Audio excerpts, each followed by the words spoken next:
إن الحمد لله نحمده ونستعينه ونؤمن به ونتوكل عليه ونعوذ بالله من شرور أنفسنا ومن سيئات أعمالنا من يهد الله فلا مضل له ومن يضلل فلن تجد له وليا مرشدا وأشهد أن لا إله إلا الله وحده لا شريك له وأشهد أن محمدًا عبده ورسوله صفيه وخليله أرسله بالهدى ودين الحق ليظهره على الدين كله ولو كره المشركون أما بعد فإن أحسن الحديث كتاب الله وخير الهدي هدي محمد صلى الله عليه وسلم وشر الأمور محدثاتها وكل محدثة بدعة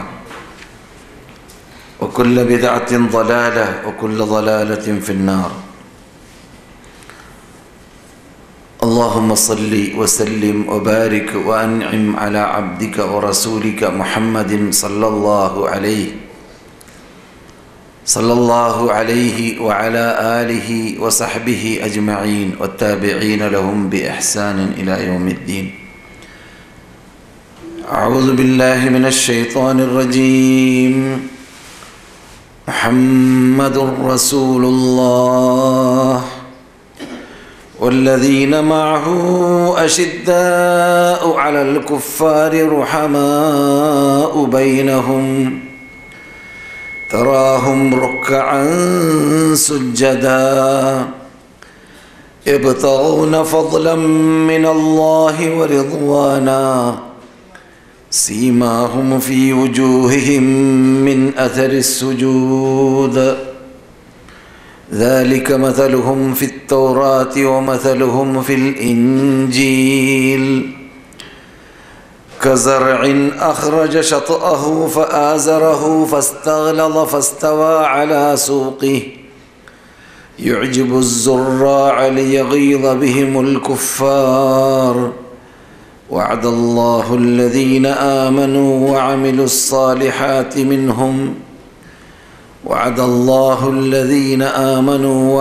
الصالحات منهم مغفرة وأجرا عظيما. മാന്യ സഹോദരന്മാരെ, സഹോദരികളെ, മദീനവാസികളായ സദസ്യരെ, മറ്റു അള്ളാഹുവിൻ്റെ നിവേദക സംഘങ്ങളായ ഉംറക്കും സിയാറത്തിനുമായി പുണ്യഭൂമിയിലേക്ക് എത്തിച്ചേർന്ന അതിഥികളെ, സർവശക്തനായ രാജാതിരാജനായ അർഹമുർ റഹീമായ അർശിൻ്റെ ഉടമയായ റബ്ബുൽ ഇസ്സത്ത് ജല്ല ജലാലുഹുവിനെ ഓരോരുത്തരും അവനെ പഠിക്കേണ്ടതുപോലെ പഠിച്ച് ഗ്രഹിക്കേണ്ടതുപോലെ ഗ്രഹിച്ച് അവൻ്റെ ഇഷ്ടപ്പെട്ട ദാസന്മാരായ ദാസികളായി ജീവിക്കാൻ പരിശ്രമിച്ചു കൊണ്ടേയിരിക്കുക. അതിന് അല്ലാഹു തൗഫീഖ് നൽകുമാറാകട്ടെ. അപ്രകാരം നമ്മിൽ നിന്നുള്ള പുരുഷന്മാർ കൃത്യമായി 5 വക്ത നമസ്കാരം പള്ളിയിൽ വെച്ചിട്ട് തന്നെ നമസ്കരിക്കൽ നിർബന്ധമാണ്, ബാധ്യതയാണ് എന്നത് ഓർത്തുകൊണ്ട് അത് നിർവഹിക്കാൻ വേണ്ടിയും പാടുപെടുക. നമ്മിൽ നിന്നുള്ള സ്ത്രീകൾ കൃത്യസമയത്ത് തന്നെ പള്ളിയിലോ വീട്ടിലോ എവിടെയാണെങ്കിലും നമസ്കരിച്ചുകൊണ്ട് ഇസ്ലാം അവരോട് ശാസിച്ചതായ നിർബന്ധിപ്പിച്ചതായ പർദ്ദയോടകത്ത് ചടഞ്ഞ് ജീവിക്കുവാനും അന്യപുരുഷന്മാരുടെ മുമ്പിൽ അവർ ശ്രദ്ധ ചെലുത്തുക. അതിനും അള്ളാഹു നമുക്ക് ഏവർക്കും തൗഫീഖ് നൽകുമാറാകട്ടെ. സഹോദരന്മാരെ, സഹോദരികളെ, വഴിക്ക് വഴിയായി ഇവിടെ ചർച്ച ചെയ്തുകൊണ്ടിരിക്കുന്നതായ സബ്ജക്റ്റുകളിൽ അൽ അഖായിദ് വൽ ഇബാദാത്ത് വൽ മുആമലാത്ത്, അത് കഴിഞ്ഞാൽ വൽ അഖ്ലാഖ് എന്നീ 4 സബ്ജക്റ്റാണല്ലോ 4 ആഴ്ചയ്ക്കായിട്ട് നാം ഇവിടെ ചർച്ചക്കെടുത്തിട്ടുള്ളത് വർഷത്തിൽ പരമായി.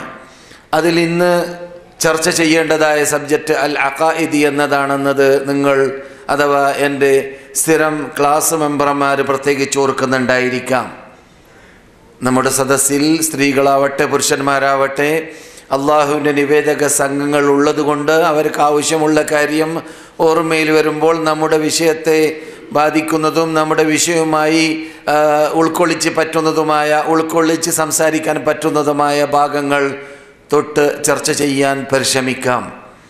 അതോടനുബന്ധിച്ച് നമ്മുടെ സ്ഥിരം സബ്ജക്റ്റിന് ആഴത്തിലിറങ്ങി വേണ്ടതുപോലെയുള്ള അവകാശം നൽകാൻ ഇന്ന് സാധിച്ചിട്ടില്ലെങ്കിൽ മുഷിയരുത് സദസ്യർ. കാരണം ഈ ദിവസങ്ങളിൽ ഈ സാധു അല്പം തിരക്കിലാണ്. നിങ്ങൾ എന്നിട്ട് പലർക്കും മദീനയിലുള്ളതായ മെയിൻ റോഡുകളിലും അതുപോലെ വാർത്താവിനിമയ കേന്ദ്രങ്ങളിലുമെല്ലാം പരസ്യം വായിച്ച് കേട്ടിരിക്കും നടന്നുകൊണ്ടിരിക്കുന്നതായ കോൺഫറൻസിനെ കുറിച്ച്. ഖുർആൻ പോലത്തതായ അള്ളാഹുവിൻ്റെ അത്ഭുത, നമ്മെ സംബന്ധിച്ചിടത്തോളം അത്ഭുത ഇജാസുള്ള ഗ്രന്ഥത്തിൻ്റെ ലിപിയെക്കുറിച്ചുള്ളതായ കോൺഫറൻസ് ലോകത്തിൻ്റെ നാനാതുറകളിൽ നിന്നിട്ട് ഏകദേശം 300ഓളം അത്തരം കാര്യത്തിൽ പ്രഗത്ഭരായവർ പങ്കെടുത്തുകൊണ്ടുള്ളതായ ഒരു കോൺഫറൻസ് മെറിഡിയനിൽ വെച്ചിട്ട് നടന്നുകൊണ്ടിരിക്കുന്നുണ്ട്. അതിൽ പകലും രാത്രിയും 11 മണി വരെ നമ്മുടെ ക്ലാസ്സിന് വേണ്ടി ഞാൻ അനുവാദം ചോദിച്ച് വന്നതാണ് എന്നല്ലാതെ ഫ്രീ ഉള്ളത് കൊണ്ടല്ല. അതുകൊണ്ട് നമ്മുടെ സ്ഥിരം വിഷയത്തിൽ ആഴത്തിലിറങ്ങി സംസാരിക്കാൻ ഇത് സാധിച്ചിട്ടില്ലെങ്കിൽ നിങ്ങൾ മുഷിയരുത്. നാം ചർച്ച ചെയ്തുകൊണ്ടിരിക്കുന്ന അൽ അഖാഇദി എന്ന വിഷയത്തിൽ വളരെ പ്രാധാന്യം നൽകി പല ആഴ്ചകൾ ചർച്ച ചെയ്യേണ്ടതായ ഒരു സബ്ജക്റ്റാണ് ഇന്ന് തുടങ്ങി വെക്കാൻ ഞാൻ ഉദ്ദേശിച്ചത്. അത് ഖുർആനിൽ 311 തവണ മടങ്ങി വരുന്നതായ ഒരു പദവും കൂടിയാണ്, അഥവാ അൽ കുഫർ. പലർക്കും മനപ്പാടമുള്ള പദമാണ് കുഫർ എന്നത്. പക്ഷേ അത് എവിടെ ഉപയോഗിക്കണം, അതുകൊണ്ട് വിവക്ഷ എന്താണ്, അതിൻ്റെ സാങ്കേതികാർത്ഥം എന്താണ്, അതിൻ്റെ ഭാഷാർത്ഥം എന്താണ്, അത് ഏത് രൂപത്തിലാണ് നാം ഗ്രഹിക്കേണ്ടത്, ഒരാൾ ഇത് യഥാർത്ഥത്തിൽ കാഫറെന്ന് പറയണമെങ്കിൽ ഏത് മേഖലയിലേക്ക് എത്തണം, അല്ല എല്ലാ കുഫ്രിയത്തും ഒരുപോലെയാണോ, കുഫ്രിയത്തിൽ പല ഇനങ്ങളുണ്ടോ എന്നീ കാര്യങ്ങൾ പലതും പരത്തി പറയേണ്ടതായ ഒരു സബ്ജക്റ്റാണ്. എന്തുകൊണ്ടെന്ന് വെച്ചാൽ അത് നമ്മുടെ മെയിൻ വിഷയമാണ്, പ്രധാന വിഷയമാണ്. നമ്മുടെ ഇന്നത്തെ സബ്ജക്റ്റാകുന്ന അഖീദയുടെ ഹൃദയത്തെ ബാധിക്കുന്നതായ സബ്ജക്റ്റാണ്. അഖീദ എന്ന് പറഞ്ഞാൽ വിശ്വാസപരമായ കാര്യമെന്നാണല്ലോ. വിശ്വാസപരമായ കാര്യത്തിൻ്റെ പ്രധാന ഭാഗമാണല്ലോ ശിർക്ക്. ആദ്യം പറയാം, നമുക്ക് ഇഷ്ടമുള്ള നാം അതിൻ്റെ ഉടമകളാണെന്ന് വാദിക്കുന്ന പ്രധാന പോയിന്റ് അല്ലെങ്കിൽ പ്രധാന തത്വം അതെന്താണ്? ഈമാൻ. 337 തവണയാണ് ഖുർആനിൽ ആ പദം മടങ്ങി വരുന്നത്. 337 തവണ. അത് ഇനിയും പറഞ്ഞുകൊണ്ടേയിരിക്കുന്നുണ്ട്, ഇനിയും പറയണം, പറഞ്ഞുകൊണ്ടേയിരിക്കും. കാരണം അത് പറഞ്ഞാൽ തീരാത്ത, നാമുമായി വിട്ടുപിരിയാൻ പാടില്ലാത്ത, നാം അതിനോട് വിട്ടുപിരിയാൻ പാടില്ലാത്ത ഒരു സബ്ജക്റ്റാണ് ഈമാൻ. അതുപോലെ അതിൻ്റെ നേരെ വിപരീതമാണല്ലോ കുഫർ, അപ്രകാരം ശിർക്ക്. ആ കുഫറാണ് നാം ഇപ്പോൾ ചർച്ചക്കെടുക്കുന്നത്. മുഖവുരെ മാത്രമായിരിക്കും ഇന്ന് നിങ്ങൾ എന്നിൽ നിന്നിട്ട് ആ വിഷയത്തിലൂടെ അല്പസമയത്തിലൂടെ കേൾക്കുന്നത്. അതിനിടയ്ക്ക് ഞാൻ സൂചിപ്പിച്ചതുപോലെ നമ്മുടെ അതിഥികളെ പരിഗണിച്ച് വല്ലതും പറയണമെങ്കിൽ പറയാം.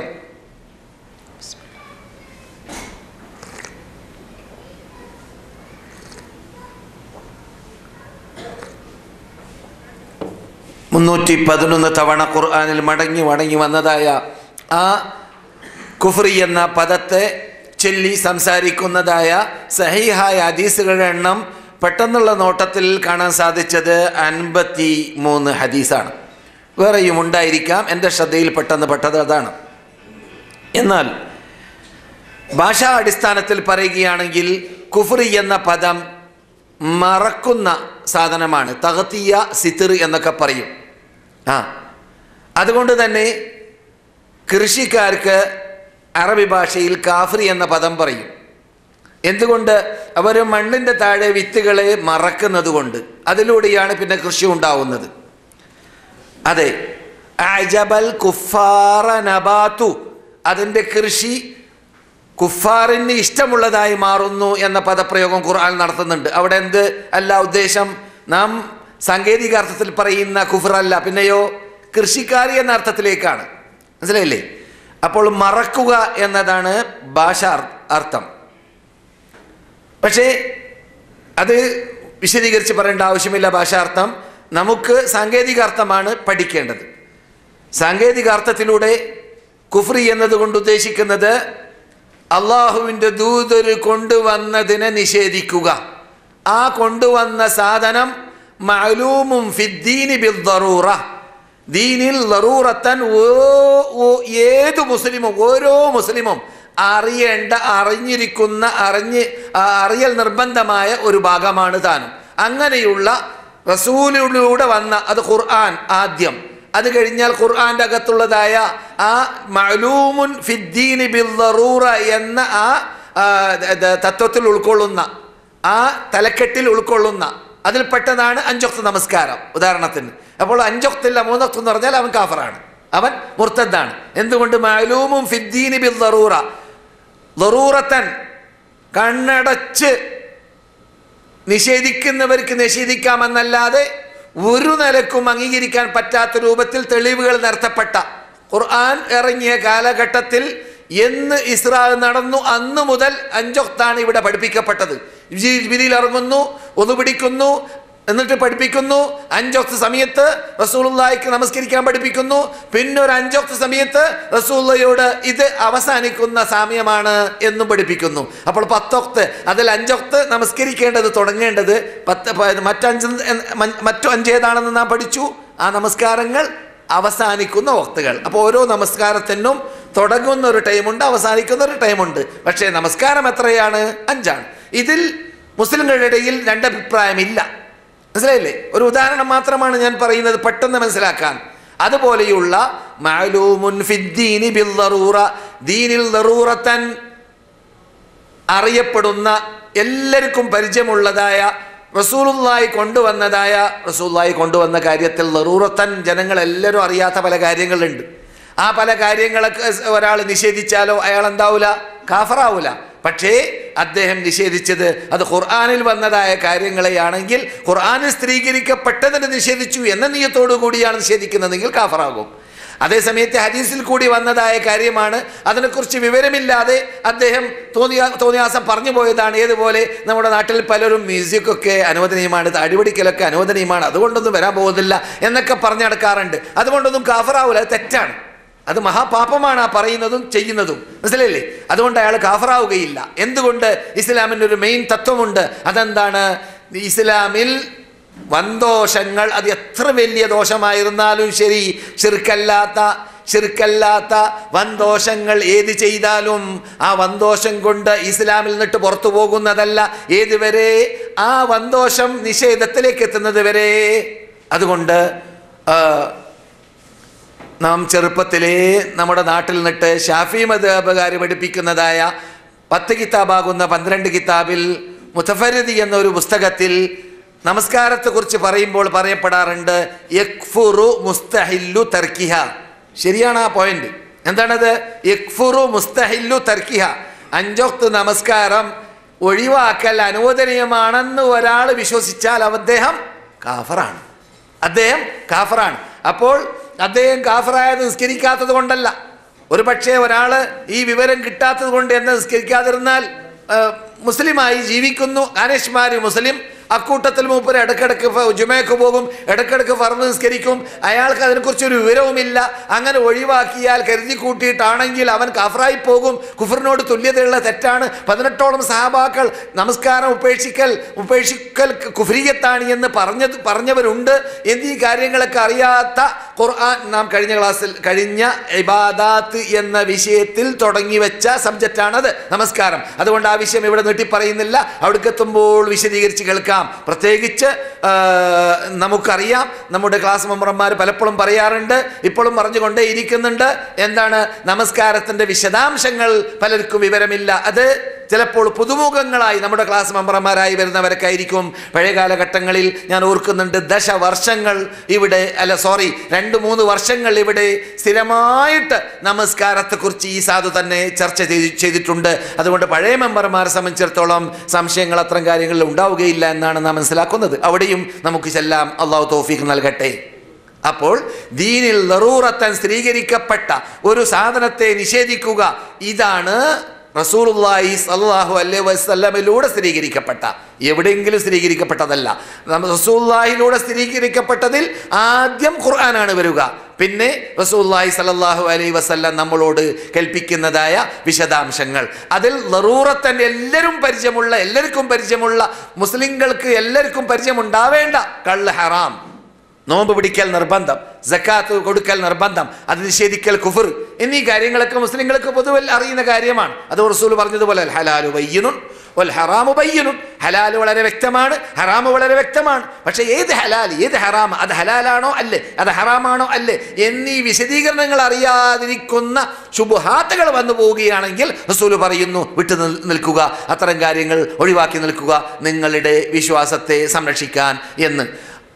അപ്പോൾ വ്യക്തമായി കുഫറാണെന്ന് അറിയുന്ന ഒരു സാധനത്തെ നിഷേധിച്ചാൽ, വ്യക്തമായി ഇസ്ലാമിൽ സ്ഥിരീകരിക്കപ്പെട്ട ഒരു കാര്യത്തെ നിഷേധിച്ചാൽ അതാണ് കുഫർ എന്നതാണ് നാം ഇപ്പോൾ പഠിച്ചത്.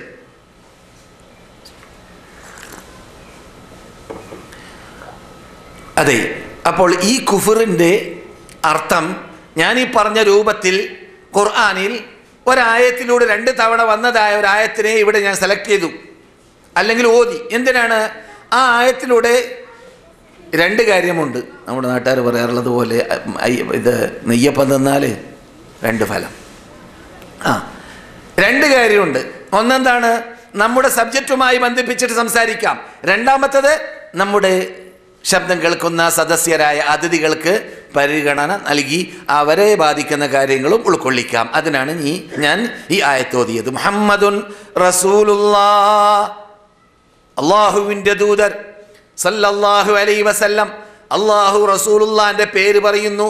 റസൂലുള്ളാഹി സല്ലല്ലാഹു അലൈഹി വസല്ലമിനെ അല്ലാഹു സുബ്ഹാനഹു വ തആല അവരുടെ ബഹുമതിയെ, അവരുടെ ബഹുമാനത്തെ അവരെ നാം പരിഗണിക്കണം, ബഹുമാനിക്കണമെന്ന് പഠിപ്പിക്കാൻ വേണ്ടി തന്നെ ഖുർആനിൽ റബ്ബുൽ ഇസ്സത്തി ജല്ല ജലാലു നേരിട്ട് വിളിച്ച് അവർക്ക് തക്ലീഫ് നൽകാറുണ്ടായിരുന്നില്ല. യാ ഇബ്രാഹിം എന്ന് വിളിച്ചതുപോലെ, യാ മൂസ എന്ന് വിളിച്ചതുപോലെ റസൂലുള്ളാഹി സല്ലല്ലാഹു അലൈഹി വസല്ലമിനെ അള്ളാഹു നേരിട്ട് വിളിച്ചിട്ട് ഖുർആനിൽ സംസാരിച്ചതായ ആയത്ത് കാണുകയില്ല. അതേസമയത്ത് ഖുർആൻ റബ്ബുൽ ഇസ്സത്തി ജല്ല ജലാലു അള്ളാഹുവിൻ്റെ ദൂതരുടെ പേര് പറയുന്നുണ്ട്, റസൂലുള്ളാഹി എന്ന് കൂട്ടിച്ചേർത്ത് അള്ളാഹു സംസാരിക്കുന്നുണ്ട്. അഥവാ അള്ളാഹുവിൻ്റെ ദൂതരാകുന്ന മുഹമ്മദിന് അള്ളാഹു നൽകിയതായ ആ ബാധ്യത, ആ ചുമതല, ആ ഉത്തരവാദിത്തം, അതാണ് ആ ഒലീഫ. മുഹമ്മദുൻ റസൂലുള്ളാഹ്. മുഹമ്മദ് ആരാണ്? അള്ളാഹുവിൻ്റെ ദൂതരാണ്. അള്ളാഹുവിൻ്റെ ദൂതരാണ്. നിങ്ങൾ മനസ്സിലാക്കുന്നത് പോലെ സാധാരണ മനുഷ്യനല്ല മുഹമ്മദ്. പിന്നെയോ അസാധാരണ മനുഷ്യനാണ്. കാരണം സാധാരണ മനുഷ്യന്മാരൊന്നും ദൂതന്മാരല്ല. ദൂതന്മാരാവൽ ആരാണ്? അസാധാരണ മനുഷ്യന്മാരാണ്. എങ്ങനെയാണത്? അള്ളാഹിലേക്ക് എല്ലാ സൃഷ്ടികളെക്കാളും കൂടുതൽ അടുത്തവരായിരിക്കും ആര്? നബിമാർ. പിന്നെന്താണ് അവരുമായുള്ള ബന്ധം? അള്ളാഹുമായി ഡയറക്റ്റ്, ഒന്നിരിക്കലോ ഹിജാബിന്റെ പിന്നിൽ, അല്ലെങ്കിൽ നേർക്കുനേരെ ശബ്ദം, അല്ലെങ്കിൽ മലക്കുകളിലൂടെ സംസാരിച്ചു കൊണ്ട് ബന്ധപ്പെട്ടുകൊണ്ടേ ഇരിക്കുന്ന ആളാണ് ആര്? നബിമാർ. റസൂലുള്ളാഹി സ്വല്ലല്ലാഹു അലൈഹി വസല്ലമിനെ എങ്ങനെയാണ് അവരോട് പെരുമാറേണ്ടതെന്ന് പഠിപ്പിക്കാൻ വേണ്ടി ഇവിടെ സൂറത്ത് ഇറങ്ങിയില്ലേ, സൂറത്തുൽ ഹുജുറാത്ത്. പരിശോധിച്ച് നോക്കുക. എന്തിനാണത്?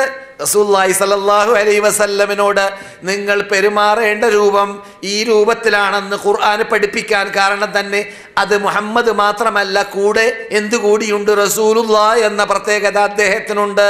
ഈ റസൂലുള്ളാഹ് എന്ന ബാധ്യത, ആ റസൂലുള്ളാഹ് എന്ന ചുമതല അവരിലുള്ളത് കൊണ്ട് തന്നെ, ആ പ്രത്യേകത ഉള്ളത് കൊണ്ട് തന്നെ എല്ലാ സമയത്തും അദ്ദേഹത്തിനോട് ചർച്ച ചെയ്യാൻ നിങ്ങൾക്ക് സാധിച്ചോളണമെന്നില്ല. കാരണം അദ്ദേഹം ഒരു പക്ഷേ ജിബ്രീലിന്റെ കൂടിയായിരിക്കും, അദ്ദേഹത്തിന് വഹി ഇറങ്ങിയായിരിക്കും, അദ്ദേഹത്തിന് മുസ്ലിം ലോകത്തിന്റെ പ്രശ്നം കൈയാളേണ്ടതുണ്ട്, ചർച്ച ചെയ്യേണ്ടതുണ്ട്, ചിന്തിക്കേണ്ടതുണ്ട്, പഠിക്കേണ്ടതുണ്ട്.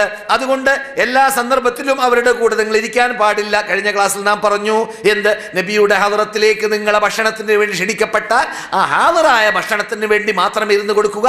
അത് കഴിഞ്ഞാൽ ഉടനെ തന്നെ നിങ്ങൾ സ്ഥലം വിടുക, അവിടെ ഇരിക്കരുത് നബിയുടെ കൂടെ അനുവാദമില്ലാതെ. അതുപോലെ തന്നെ നിങ്ങൾ നബിയെ മറ്റുള്ളവരോട് സംസാരിക്കും പോലെയുള്ള സംസാരം നബിയോട് ലാ തജഅലു ദുആ റസൂലി ലാ തജഅലു ദുആ റസൂലി കദുആഇ ബഅദുകും ലിബഅദ്. നിങ്ങൾ നബിയോടുള്ളതായ വിളി, അവരോടുള്ളതായ അഭിസംബോധനം, സംസാരം പരസ്പരം അങ്ങും മുഹമ്മദ്, അബൂബക്കർ എന്ന് വിളിക്കും പോലെ വിളിക്കാൻ പാടുള്ളതല്ല. അങ്ങനെ എല്ലാ റസൂലിനോട് സംസാരിക്കേണ്ടത്. മനസ്സിലായില്ലേ? എന്ന് മാത്രമല്ല, സംസാരിക്കുമ്പോൾ തന്നെ യാ റസൂലല്ലാഹ് എന്ന് വിളിച്ചുകൊണ്ട് അവരോട് സംസാരിക്കുമ്പോൾ തന്നെ നിങ്ങൾ നബിയേക്കാളും ശബ്ദം പൊക്കരുത്. നിങ്ങൾ പരസ്പരം സംസാരിക്കും പോലെ സംസാരിക്കരുത്. അബൂബക്കർക്ക് നബിയിലേക്ക് ഏറ്റവും അടുത്ത വ്യക്തിത്വമല്ലേ? അബൂബക്കർ സംസാരിക്കുമ്പോൾ കൂട്ടിച്ചേർക്കുന്ന കാണാം പലപ്പോഴും ഹദീസിൽ, ഫിദാക ഉമ്മി വ അബി യാ റസൂലല്ലാഹ്, എൻ്റെ വാപ്പയും ഉമ്മയും നിങ്ങൾക്ക് ഞാൻ പ്രായശ്ചിത്യം നൽകുന്നു ദൂതരെ. എന്താണ് വേണ്ടത്, എന്താണ് പറയുന്നത്, എന്താണ് കൽപ്പിക്കുന്നത് എന്ന രൂപത്തിലാണ് മഹാനായ അബൂബക്കർ വരെ സംസാരിക്കാറുള്ളത്. എന്തുകൊണ്ട്? അള്ളാഹുവിൻ്റെ കൽപ്പന അതാണ്, ലാ തർഫഉ അസ്വാതകും, എന്താണ് ഫൗഖ സൗത്തിൻ നബി. നിങ്ങൾ റസൂലുള്ളാഹി സന്ദർശകരെ ഉദ്ദേശിച്ചിട്ടാണ് ഞാൻ ആയത്ത് ഓതാൻ കാരണം, സന്ദർശകർ റസൂലുള്ളാഹിൻ്റെ റസൂൽ അന്ത്യവിഷം മൂന്ന് സ്ഥലത്തേക്ക് ചെന്നാൽ ആദ്യത്തെ ഒരു ആർച്ചുണ്ട് തെക്ക് ഭാഗമാണ് ഇവിടെ ഖിബില. തെക്ക് ഭാഗം ഉസ്മാൻ ഇബ്നു അഫ്ഫാൻ കെട്ടിയ പള്ളിയിൽ കൂടി പോകുമ്പോൾ ആദ്യത്തെ ആർച്ചിൻ്റെ മീതെ എന്ത് കാണാം? മക്കാന മുഹമ്മദുൻ അബ അഹദി മിർ റിജാലിക്കും വലാകിൻ റസൂലുള്ളാഹി വ ഖാതമൻ നബിയ്യിൻ എന്ന ആയത്ത് എഴുതി വെച്ചായിട്ട് കാണാം. അതിൻ്റെ അകത്ത് ആളാണ്, അതിൻ്റെ അകത്ത് ഖബറില്ല. അത് കഴിഞ്ഞാൽ പിന്നെ വരുന്നത് രണ്ടാമത്തെ ഇത് ആർച്ചാണ്. അതിൻ്റെ മീതെ എഴുതി വെച്ചിട്ടുണ്ട് എന്ത്? ഇന്നല്ലദീന യഗ്ദൂന അസ്വാതഹും ഇൻദ റസൂലില്ലാഹ്, റസൂലുള്ളാഹിന്റെ പരിസരത്തിൽ വെച്ചിട്ട് ശബ്ദം പൊക്കാതെ പതുക്കെ നബിയോട് സംസാരിക്കുന്ന വിഭാഗം അവരെ അള്ളാഹു പരിശോധനയിൽ റാങ്ക് നേടിയ മഹാത്മാക്കളാണെന്ന് ആദരിച്ചുകൊണ്ട് ഇറങ്ങിയ ആയത്ത്. പിന്നെയാണ് ലാ തർഫഉ അസ്വാതകും ഫൗഖ സൗത്തിൻ നബിയ്യി വലാ തജ്ഹറു ലഹു ബിൽ ഖൗലി കജഹരി ബഅദുകും ലിബഅദ് അൻ തഹബത അഅമാലുകും വഅൻതും ലാ തശ്ഉറൂൻ. നിങ്ങൾ റസൂലുള്ളാഹി സ്വല്ലല്ലാഹു അലൈഹി വസല്ലമയോട് അഭിസംബോധന ചെയ്യുമ്പോൾ അവർ ശബ്ദത്തേക്കാൾ നിങ്ങളുടെ ശബ്ദത്തെ നിങ്ങൾ പൊക്കുകയോ നിങ്ങൾ പരസ്പരം അഭിസംബോധന ചെയ്യുമ്പോഴുള്ള ശൈലി നിങ്ങൾ അത് അംഗീകരിക്കുകയോ ചെയ്യരുത്. അങ്ങനെ നിങ്ങൾ നബിയോട് അദബ് കേട് കാട്ടുകയാണെങ്കിൽ, മര്യാദ നിങ്ങൾ പുലർത്തുന്നില്ലെങ്കിൽ, അതബോടെ മര്യാദയോട് കൂടി നിങ്ങൾ നബിയുടെ മുമ്പിൽ നിന്നിട്ട് സംസാരിക്കുന്നില്ലെങ്കിൽ, അൻതഹബത അഅമാലുക്കും നിങ്ങൾ ചെയ്ത സർവ്വ സൽക്കർമ്മങ്ങൾ അതിലൂടെ നഷ്ടപ്പെട്ടു പോകുന്നതാണ്. വഅൻതും ലാ തശ്ഉറൂൻ നിങ്ങൾ അറിയാതെ നിങ്ങൾ നിസ്കരിച്ച നിസ്കാരം കുന്നുകയറും.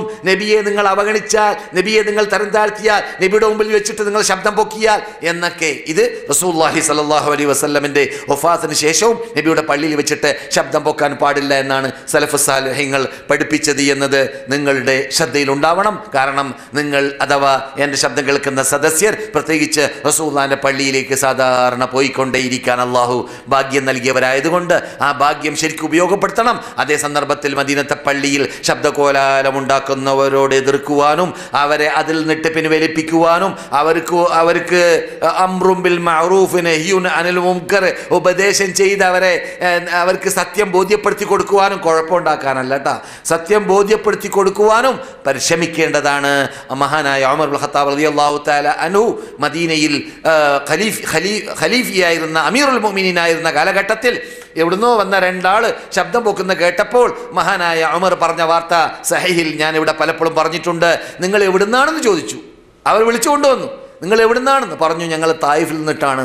അപ്പോൾ അവർ പറഞ്ഞു, ലൗ കുന്തുമാ മിൻ അഹ്ലിൽ മദീനതി, നിങ്ങൾ രണ്ടുപേര് മദീനക്കാരാണെങ്കിൽ ലഔജഅതുകുമാ ദർബ, നിങ്ങളെ ഞാൻ അടിച്ച് വേദനിപ്പിച്ചിരുന്നേനെ.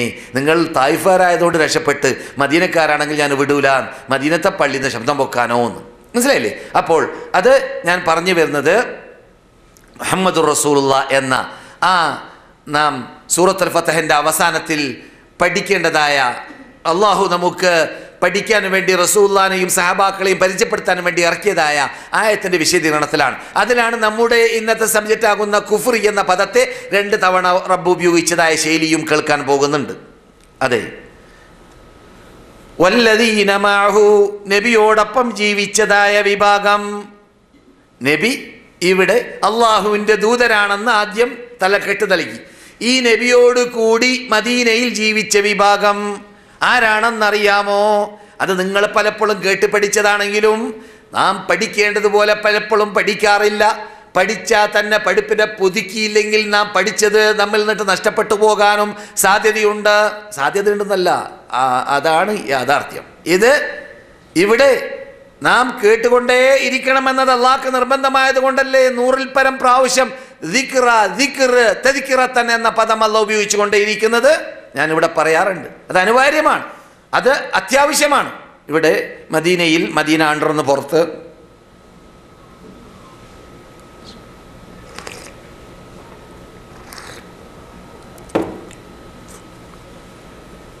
അഥവാ ഹറമെന്ന് പുറത്ത്. ഒരു വലിയ കമ്പനിയിൽ ധാരാളം മുസ്ലിങ്ങൾ വർക്ക് ചെയ്യുന്നൊരു കമ്പനിയിൽ ആ കമ്പനിയുടെ തലപ്പത്തിരിക്കുന്ന കൂട്ടത്തിൽ ഒന്നോ രണ്ടോ മുസ്ലിങ്ങളുണ്ട്. പാശ്ചാത്യ നാട്ടുകാരനായിരിക്കും, അല്ലാഹു അലം. അപ്പോൾ ആ അമുസ്ലിമായ അവരുടെ മുഷ്രിഫ് എന്ന് പറഞ്ഞാൽ ഇതിനകത്ത് അവരുടെ സൂപ്പർവൈസർ, അദ്ദേഹം ഒരു ദിവസത്തിൽ പലതവണ അദ്ദേഹം അവരോട് കൽപ്പിച്ചതായ കാര്യങ്ങൾ ചെയ്തോ ഇല്ലേ എന്നറിയാൻ വേണ്ടി വന്ന് സംസാരിച്ചു കൊണ്ടേ ഇരിക്കുമ്പോൾ ഒരു മുസ്ലിമിന് പ്രതിഷേധമുണ്ടായി. നിങ്ങൾ അങ്ങനെ ചോദിക്കേണ്ട ആവശ്യമില്ലല്ലോ, ഞങ്ങൾ വർക്ക് ചെയ്യൂലേ എന്ന്. 3 ദിവസം മുമ്പ് എൻ്റെ ഓർമ്മ ശരിയാണെങ്കിൽ അതേ സുഹൃത്തിനോട് പറഞ്ഞതാണ്. അപ്പോൾ ആ മുസ്ലിം മൂപ്പരോട് പറയാണ്, പോലോ നിങ്ങൾ 5 വഖ്ത് നിസ്കരിക്കുന്നില്ലേ? ഉണ്ട്. നിങ്ങളുടെ ഇസ്ലാമിൽ നിർബന്ധമായ കാര്യമല്ല 5 വഖ്ത്. അതെ, ഇത് മുസ്ലിങ്ങൾക്കൊക്കെ എല്ലാവർക്കും പരിചയമില്ല, ഉണ്ട്. പിന്നെ എന്തിനാണ് അള്ളാഹ് കൽപ്പിച്ചത് 5 വഖ്ത് നിസ്കാര സമയത്ത് ബാങ്ക് കൊടുത്തുകൊണ്ടേ ഇരിക്കാൻ? ആ മുസ്ലിം മനസ്സിലാക്കിയതാണിത്. അത് പലപ്പോഴും മുസ്ലിങ്ങൾ ശ്രദ്ധിക്കാറില്ല. ഏത് നമുക്ക് അറിയുന്ന കാര്യമാണെങ്കിലും അശ്രദ്ധ എന്നത് നമ്മെ പിടികൂടും പലപ്പോഴും. ഈ അശ്രദ്ധ പിടികൂടുന്നതിൽ നിന്നിട്ട് നാം രക്ഷപ്പെടാൻ എന്ത് വേണം? ഓർമ്മിപ്പിച്ചു കൊടുത്തുകൊണ്ടേ ഇരിക്കണം. അല്ലാഹു സുബ്ഹാനഹു വ തആല നമ്മെ ഓർമ്മിപ്പിക്കാൻ വേണ്ടിയാണ് ഈ ബാങ്ക് എന്നത് മൂപ്പര് മനസ്സിലാക്കി വെച്ചിട്ടുണ്ട്. മൂപ്പര് വിശ്വസിച്ചില്ല എന്നുള്ളത് നമുക്ക് അറിയേണ്ട ആവശ്യമില്ല. അത് വിശ്വാസം എന്നൊക്കെ പറഞ്ഞാൽ അള്ളാഹ് നൽകുന്നതായ ഒരു മഹാഭാഗ്യമാണ്. അള്ളാഹു ആ ഭാഗ്യം നൽകിയവർക്ക് വിശ്വസിക്കാൻ പറ്റുന്നു. അള്ളാഹു ആയിനത്തിൽ ലോകത്തിലുള്ള ജനതയെ ആസകലം ഹിദായത്തിലേക്ക് എത്തുന്നവരെ പെടുത്തട്ടെ എന്ന് നമുക്ക് പ്രാർത്ഥിക്കാം. പക്ഷെ പറഞ്ഞു വരുന്നത് ഈ ദിക്റ എന്നത് അനിവാര്യമാണ്. ഓർമ്മ പുതുക്കിക്കൊണ്ടേ ഇരിക്കണം. നാം പറഞ്ഞുകൊണ്ടേയിരിക്കുന്ന കാര്യങ്ങൾ മുഹമ്മദുർ റസൂലുള്ളാഹ് വല്ലദീന മഅഹു അശിദ്ദാഉ അലൽ കുഫാരി റുഹമാഉ ബൈനഹും. അവരുടെ പ്രത്യേകത എന്താണ്? ഈ സഹാബാക്കളുടെ പ്രത്യേകത എന്താണ്? അശിദ്ദാഉ അലൽ കുഫാർ. ഇത് നാം മനസ്സിലാക്കി വെച്ചിട്ടുണ്ടോ? സത്യനിഷേധികളായ നമ്മുടെ സബ്ജക്റ്റ് ആകുന്ന കുഫാർ. എന്താ കുഫാർ എന്ന് പറഞ്ഞാൽ? കുഫാർ എന്ന് പറഞ്ഞാൽ കുഫ്ർ എന്ന പദത്തിന് പല അർത്ഥങ്ങളുണ്ട്. അതിൽ നാം ഇവിടെ പഠിക്കേണ്ട അർത്ഥം മാത്രമാണ് നിങ്ങൾക്ക് വേണ്ടി ഞാൻ ഷോർട്ടായി കൊണ്ടുവന്നിട്ടുള്ളത്. ഇസ്തിലാഹി മാന നിങ്ങൾ പഠിച്ചല്ലോ. എന്തിനാണ് ഇങ്ങനെ പറയുന്നത്? ഇവിടെ കുറിപ്പ് വന്നാൽ പിന്നെ ചോദ്യങ്ങൾ വരും. ചോദ്യങ്ങൾ വരുമ്പോൾ അതിന് മറുപടി നൽകണം. ഇവിടുത്തെ മറുപടിയല്ല മുഖ്യം. അവിടെ വലിയ മറുപടി പറയേണ്ട രംഗം വരാൻ പോകുന്നുണ്ട്. അവരെ പിടിച്ചു നിർത്തൂ മലക്കുകളെ, ഇന്നഹും മസ്ഊലൂൻ, അവരോട് ചോദിക്കപ്പെടേണ്ടതുണ്ട് എന്ന് പറയപ്പെടുന്ന പരലോകം വരാൻ പോകുന്നുണ്ട്. ഇത്തരം കാര്യങ്ങൾ എനിക്കെന്താ കുഫിയത്തെന്ന് അറിയാൻ പറ്റിയില്ല, എനിക്കെന്താ ഇസ്ലാമെന്ന് അറിയാൻ പറ്റിയില്ല, എനിക്കെന്താ ഈമാനെന്ന് അറിയാൻ പറ്റിയില്ല, എനിക്കെന്താ ശിർക്കെന്ന് അറിയാൻ പറ്റിയില്ല എന്ന് പറഞ്ഞ് കൈമലർത്താൻ അല്ലാഹ് വിടൂല കൂട്ടരെ. പ്രത്യേകിച്ച് മദീനയിൽ വരാൻ, മക്കയിൽ വരാൻ, ഉംറ ചെയ്യാൻ, ഹജ്ജ് ചെയ്യാൻ, താമസിക്കാൻ, ഇവിടെ കറങ്ങാൻ, ഇങ്ങനെയുള്ള ക്ലാസ്സുകളിൽ പങ്കെടുക്കാൻ ചാൻസ് കിട്ടിയ നിങ്ങളെപ്പോലത്തവരൊക്കെ അള്ളാഹിന്റെ മുമ്പിൽ വെച്ചിട്ട് മറുപടി പറയേണ്ടി വരും. അള്ളാഹ് കാത്തുരക്ഷിക്കട്ടെ. ഇസ്ലാഹിമാന ദീനിൽ റസൂലിലൂടെ സ്ഥിരീകരിക്കപ്പെട്ട വല്ലതിനെയും ഒരാള് നിഷേധിച്ചാൽ അവൻ എന്താണ്? കാഫറാണെന്ന് നാം പഠിച്ചു. എന്നാൽ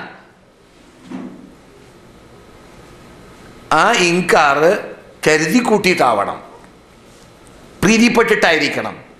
സാധാരണ ഇൻകാറായാലാവൂല. എങ്ങനെയാണത്? ഒരാൾ ഹൃദയത്തിൽ കൊണ്ട് നിഷേധിക്കല്ല, പിന്നെയോ റൈഫിളിനെ പിടിച്ചിട്ടോ ആരെങ്കിലും ഭയപ്പെട്ടിട്ടോ അതെന്താവൂല? കുഫ്റാവൂല. അതെന്താവൂല? കുഫ്റാവൂല.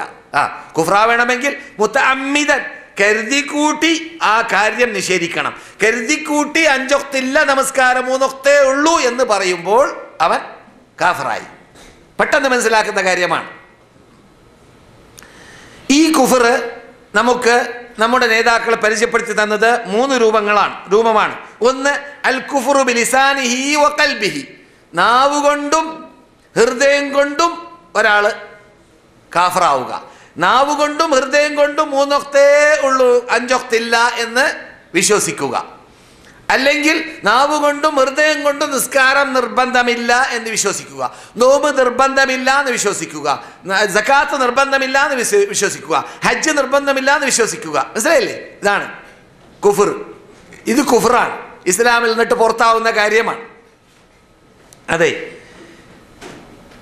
നാവ് കൊണ്ടും ഹൃദയം കൊണ്ടും എന്ന് മാത്രമല്ല, അങ്ങനെയുള്ള സ്വഭാവക്കാര് എത്ര തന്നെ പറഞ്ഞാലും സത്യം അവർ ഉൾക്കൊള്ളൂല. നാം എത്ര തന്നെ ഓതിയാലും ആയത്തുകൾ, എത്ര തന്നെ അവർക്ക് അത് പറഞ്ഞു കൊടുത്താലും, എത്ര തന്നെ അവരെ ഉപദേശിച്ചാലും, അത് അറിഞ്ഞാലും അറിയാഭാവം നടിക്കും, അത് അംഗീകരിക്കുകയില്ല. അങ്ങനെയുള്ളവരെ കുറിച്ചാണ് റബ്ബ് പറഞ്ഞത്, ഇന്നല്ലദീന കഫറൂ സവാഉൻ അലൈഹിം അഅൻദർതഹും അം ലം തുൻദിർഹും ലാ യുഅ്മിനൂൻ ഖതമല്ലാഹു അലാ ഖുലൂബിഹിം വഅലാ സമഇഹിം വഅലാ അബ്സാരിഹിം ഗിശാവ വലഹും അദാബുൻ അദീം. ഇന്നല്ലദീന കഫറൂ, സത്യനിഷേധികൾ, നാം ഈ പറഞ്ഞ ഈ അർത്ഥത്തിലുള്ള സത്യനിഷേധികൾ, സവാഉൻ അലൈഹിം അഅൻദർതഹും, അവരോട് നീ ഭയപ്പെടുത്തിയാലും വാണിംഗ് നൽകിയാലും വാത് പറഞ്ഞാലും ഉപദേശിച്ചാലും തെളിവുകൾ നിരത്തിവെച്ച് അവരുടെ മുമ്പിൽ സംസാരിച്ചാലും തുല്യമാണ്. എന്ത് പറഞ്ഞാലും അവരത് ഉൾക്കൊള്ളുക തന്നെ ഇല്ല. അവർക്കെല്ലാം സമം, കേട്ടാലും സമം, കേട്ടില്ലെങ്കിൽ സമം, വാത് പറഞ്ഞാലും സമം, ഇല്ലെങ്കിലും സമം. അതെ, ഒരു യുക്തിവാദി മദീനത്ത് 25 വർഷം മുമ്പ് അദ്ദേഹം, ഞാൻ വിചാരിച്ചതുപോലെ അള്ളാഹു അദ്ദേഹത്തെ കയറ്റി അയച്ചു. പലപ്പോഴും ക്ലാസ്സിലേക്ക് ഞാൻ നിർബന്ധിപ്പിച്ച് കൊണ്ടുവരും. അദ്ദേഹം എന്ത് ചർച്ച ചെയ്യുമ്പോഴും ശരിക്കും ശ്രദ്ധിച്ച് കേൾക്കും. എന്നിട്ട് വല്ല ആയത്ത് പൂർത്തിയാക്കേണ്ടതെങ്കിൽ മൂപ്പർ പൂർത്തിയാക്കി തരും, ഹദീസ് പൂർത്തിയാക്കേണ്ടതുണ്ടെങ്കിൽ മൂപ്പർ പൂർത്തിയാക്കി തരും. ഇതൊക്കെ പറയുന്നതോടുകൂടി മൂപ്പർക്കൊരു തത്വമുണ്ട്. എന്ത്? ഒരാൾ ക്രിസ്ത്യാനിയായാൽ, ജൂതനായാൽ, അതുപോലെ തന്നെ മജൂസിയായാൽ, ഏത് മതക്കാരനായാൽ നല്ല പ്രവർത്തനം പ്രവർത്തിച്ചാൽ മതി, അദ്ദേഹം സ്വർഗത്തിൽ പോകുമെന്നുള്ള ഒരായത്തോതി നടക്കുകയും ചെയ്യും. പിന്നെ ചർച്ചയിൽ നിന്നിട്ട് മനസ്സിലാക്കാൻ പറ്റി, മൂപ്പര് യഥാർത്ഥത്തിൽ ആ ആയത്തിലും വിശ്വസിക്കുന്ന ആളല്ല, മൂപ്പര് മതം തന്നെ ഇല്ല എന്ന് പറയുന്ന മതം പൊട്ടിയ മനുഷ്യനാണ്. മതത്തിൽ അംഗീകരിക്കുന്ന ആളല്ല, ഖിബില പരിചയമില്ലാത്ത ആളാണ്. മൂപ്പര് ഖിബില പരിചയമില്ലാതെയാക്കാൻ പലരെയും പരിശ്രമിച്ചു മദീനത്ത് വെച്ചിട്ട്, മലയാളികളെ കമ്മ്യൂണിസ്റ്റുകാരുടെ നിരീശ്വരവാദികളുടെ പുസ്തകം പ്രചരിപ്പിക്കാൻ. അദ്ദേഹത്തിന് അള്ളാഹു ഇവിടുന്ന്, മദീനയുടെ ഒരു സ്വഭാവമാണ് അൽ മദീനത്തു തംഫി ഖബത, മദീന എപ്പോഴും അതിന് ഉൾക്കൊള്ളാൻ പറ്റാത്തതായ അഴുക്കുകളെ ഇടയ്ക്കിടെ ഇങ്ങനെ ശുദ്ധീകരിച്ച് മറ്റുള്ളവർക്ക് പാഠം പഠിപ്പിച്ചു കൊണ്ടേയിരിക്കും. ഈ ആയത്ത് അദ്ദേഹത്തോട് സംസാരിക്കുമ്പോഴൊക്കെ ഞാൻ ഓർക്കാറുണ്ട്. എന്താ? സവാഉൻ അലൈഹിം അഅൻദർതഹും അം ലം തുൻദിർഹും ലാ യുഅ്മിനൂൻ. എത്ര തന്നെ നീ വാദ പറഞ്ഞാൽ, പ്രസംഗിച്ചാൽ അറിവിന് കുറവൊന്നുമില്ലല്ലോ. ലഖദ് അലിംത മാ അൻസല ഹൗലാഇ ഇല്ലാ റബ്ബുസ് സമാവാതി വൽ അർദ് ബസായിറ വഇന്നി ലഅظുന്നുക യാ ഫിർഔന മസ്ബൂറാ. ആര് പറഞ്ഞു? മൂസ പറയുന്നു, നിനക്ക് വിവരമുണ്ട്, നീയല്ല ഇതിറക്കിയത്. ഇല്ലേ? മരണപ്പെട്ടു പോയ സായിബാബയ്ക്ക് വിവരമില്ലേ മൂപ്പരല്ല ഇതൊക്കെ സൃഷ്ടിച്ചതെന്ന്? മൂപ്പര് പൂജിക്കപ്പെടേണ്ട വ്യക്തിയല്ല എന്ന് മൂപ്പർക്ക് വിവരമുണ്ട്. മൂപ്പര് കാഷ്ടിക്കുന്ന മുദ്രിക്കുന്ന മനുഷ്യനാണ്. അതുകൊണ്ട് തന്നെ മൂപ്പര് പറഞ്ഞ തീയതിക്ക് മുമ്പ് തന്നെ മൂപ്പര് മരിക്കുകയും ചെയ്തു. ഇല്ലേ? മരിച്ചില്ലേ? വിവരം കിട്ടിയിട്ടില്ല. 3 ദിവസം മുമ്പ് മരിച്ചില്ലേ? അപ്പോൾ ഈ ആൾദൈവങ്ങൾക്കും ഈ അനറബ്ബുക്കുമുല്ലഅല, ഞാൻ മൂസയെ, ഒരു ദൈവമുണ്ടെങ്കിൽ ആ ദൈവത്തിന്റെ ദൈവവും ഞാനാണെന്ന് വാദിക്കാൻ വരെ ചങ്കൂറ്റമുണ്ടായതായ ഫറോവ അള്ളാഹ് പറയുന്നു ഖുർആനിൽ, അവൻ സമ്മതിച്ചിരുന്നു എന്ത്? മാ അൻസല ഹൗലാഇ ഇല്ലാ റബ്ബുസ് സമാവാതി വൽ അർളി ബസായിറ, ആകാശഭൂമിയുടെ റബ്ബാണ് ഇവകളൊക്കെ ഇറക്കിയത്, മൂപ്പരല്ല. മൂപ്പർക്ക് അറിയാലോ മൂപ്പരല്ല. എൻ്റെ വീട്ടിൽ, നമ്മുടെ നാട്ടിൽ നിന്നിട്ട് കേരളക്കാർക്ക് കേരളവുമായി ബന്ധപ്പെട്ട് സംസാരിക്കുമ്പോഴാണല്ലോ പെട്ടെന്ന് കയറുക. നമ്മുടെ നാട്ടിൽ കേരളത്തിൻ്റെ വടക്കേ ഭാഗത്ത് ജനങ്ങളെല്ലാം നന്മ തിന്മയെ അന്വേഷിച്ച് മൂപ്പരുടെ വീട്ടിലേക്ക് ക്യൂ നിൽക്കുന്ന ഒരു മനുഷ്യൻ. നിങ്ങൾക്കൊക്കെ അറിയും, എൻ്റെ നാട്ടുകാർക്ക് പ്രത്യേകിച്ച് അറിയും. എന്താണ്? നന്മ തിന്മ മൂപ്പരുടെ പോക്കറ്റിലാണെന്ന് ജനങ്ങൾ തെറ്റിദ്ധരിച്ചിട്ട് മൂപ്പരുടെ വീട്ടിലേക്ക് നിൽക്കും. കുറ്റിയടിക്കാൻ മൂപ്പർ, കെട്ടിടം കയറ്റാൻ മൂപ്പർ, കിണർ കുഴിക്കാൻ മൂപ്പർ, അങ്ങനെ എന്തൊക്കെ പ്രശ്നങ്ങളുണ്ടെങ്കിൽ മൂപ്പർ വേണം അവർക്ക്. അങ്ങനെയുള്ള മനുഷ്യൻ എൻ്റെ വീട്ടിലേക്ക് കയറി ചെന്നു. അയാൾ നിബന്ധന വെച്ചു, മൗലവി നിങ്ങളെ കാണണം. നല്ലതല്ലേ, വന്നോളി. പക്ഷേ ഒരു നിബന്ധനയുണ്ട്. എന്താണ്? ആരും നിങ്ങളുടെ കൂടെ ഉണ്ടാവരുത്. ആയിക്കോട്ടെ എന്ന് പറഞ്ഞു. ഇവർക്ക് പ്രയാസമാണ് കൂടെ ഉണ്ടായാൽ. കാരണം ഞങ്ങൾ ചെയ്യുന്ന ചർച്ചയിൽ മൂപ്പർ അംഗീകരിക്കുന്ന കാര്യം ജനങ്ങൾ അറിയരുത് എന്നാണ്. മനസ്സിലായില്ലേ? ഇങ്ങനെയൊക്കെയാണ് തട്ടിപ്പിൻ്റെ ആൾക്കാരുടെ സ്വഭാവം. അള്ളാഹുലേക്ക് ഹിദായത്തിലാക്കട്ടെ, സന്മാർഗത്തിലേക്ക് നയിക്കട്ടെ. ദുഃഖം കൊണ്ട് പറയാനട്ടെ, ആളെ കൊത്തി പറയുന്നല്ല. പറഞ്ഞു വരുന്നത്, അദ്ദേഹം സംസാരിക്കാൻ ആരംഭിച്ചപ്പോൾ ഞാൻ ചോദിച്ചു, ജനങ്ങൾ നിങ്ങളുടെ വീട്ടിലേക്ക് ക്യൂ നിൽക്കുന്നത് നിങ്ങൾ കാണുന്നതായ സരംഗത്ത് നിങ്ങൾക്ക് വല്ല വിശ്വാസവുമുണ്ടോ? അവർക്ക് നന്മയോ തിന്മയോ ചെയ്യാനുള്ള കഴിവ് നിങ്ങളിലുണ്ട് എന്ന് അള്ളാഹിനെ കൊണ്ട് സത്യം ചെയ്തുകൊണ്ട് അദ്ദേഹം പറഞ്ഞു, വല്ലാഹി മൗലവി, എനിക്ക് ആ വിശ്വാസമില്ല. നന്മയും തിന്മയും എൻ്റെ പോക്കറ്റിലുമല്ല. പിന്നെന്തിന് നിങ്ങൾ അതിന് നിൽക്കുന്നു? നിങ്ങൾ ജനങ്ങൾക്കത് പറഞ്ഞു കൊടുത്തൂടെ എന്ന രണ്ടാമത്തെ ചോദ്യത്തിന് മൂപ്പര് മറുപടി പറഞ്ഞത്, ജനങ്ങൾ എന്നെ പൊക്കിക്കളഞ്ഞു, ഞാൻ എന്ത് കാട്ടാനാണ്?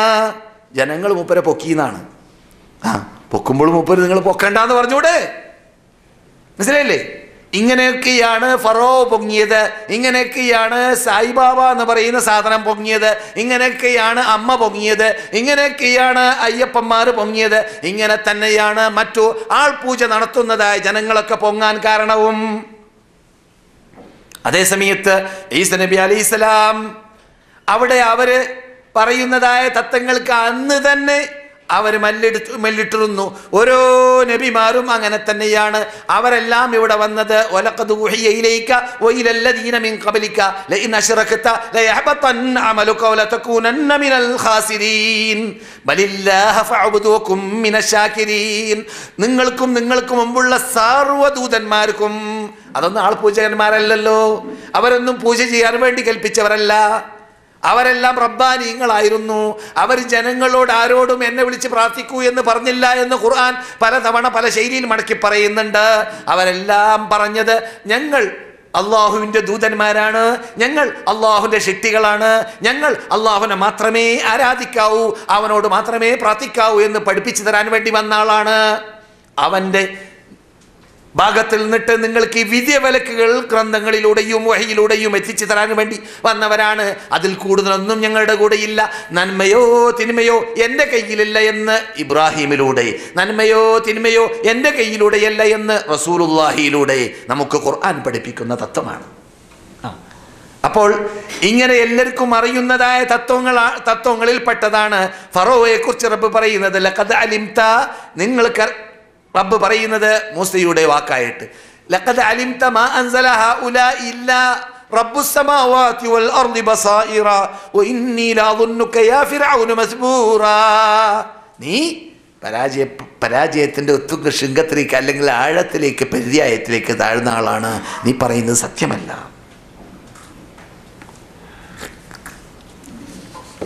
ആദ്യത്തെ ഭാഗമാണ് കുഫ്റിൻ്റെത് നിങ്ങൾ കേട്ടത്. കുഫ്റിൻ്റെ ആദ്യത്തെ ഭാഗം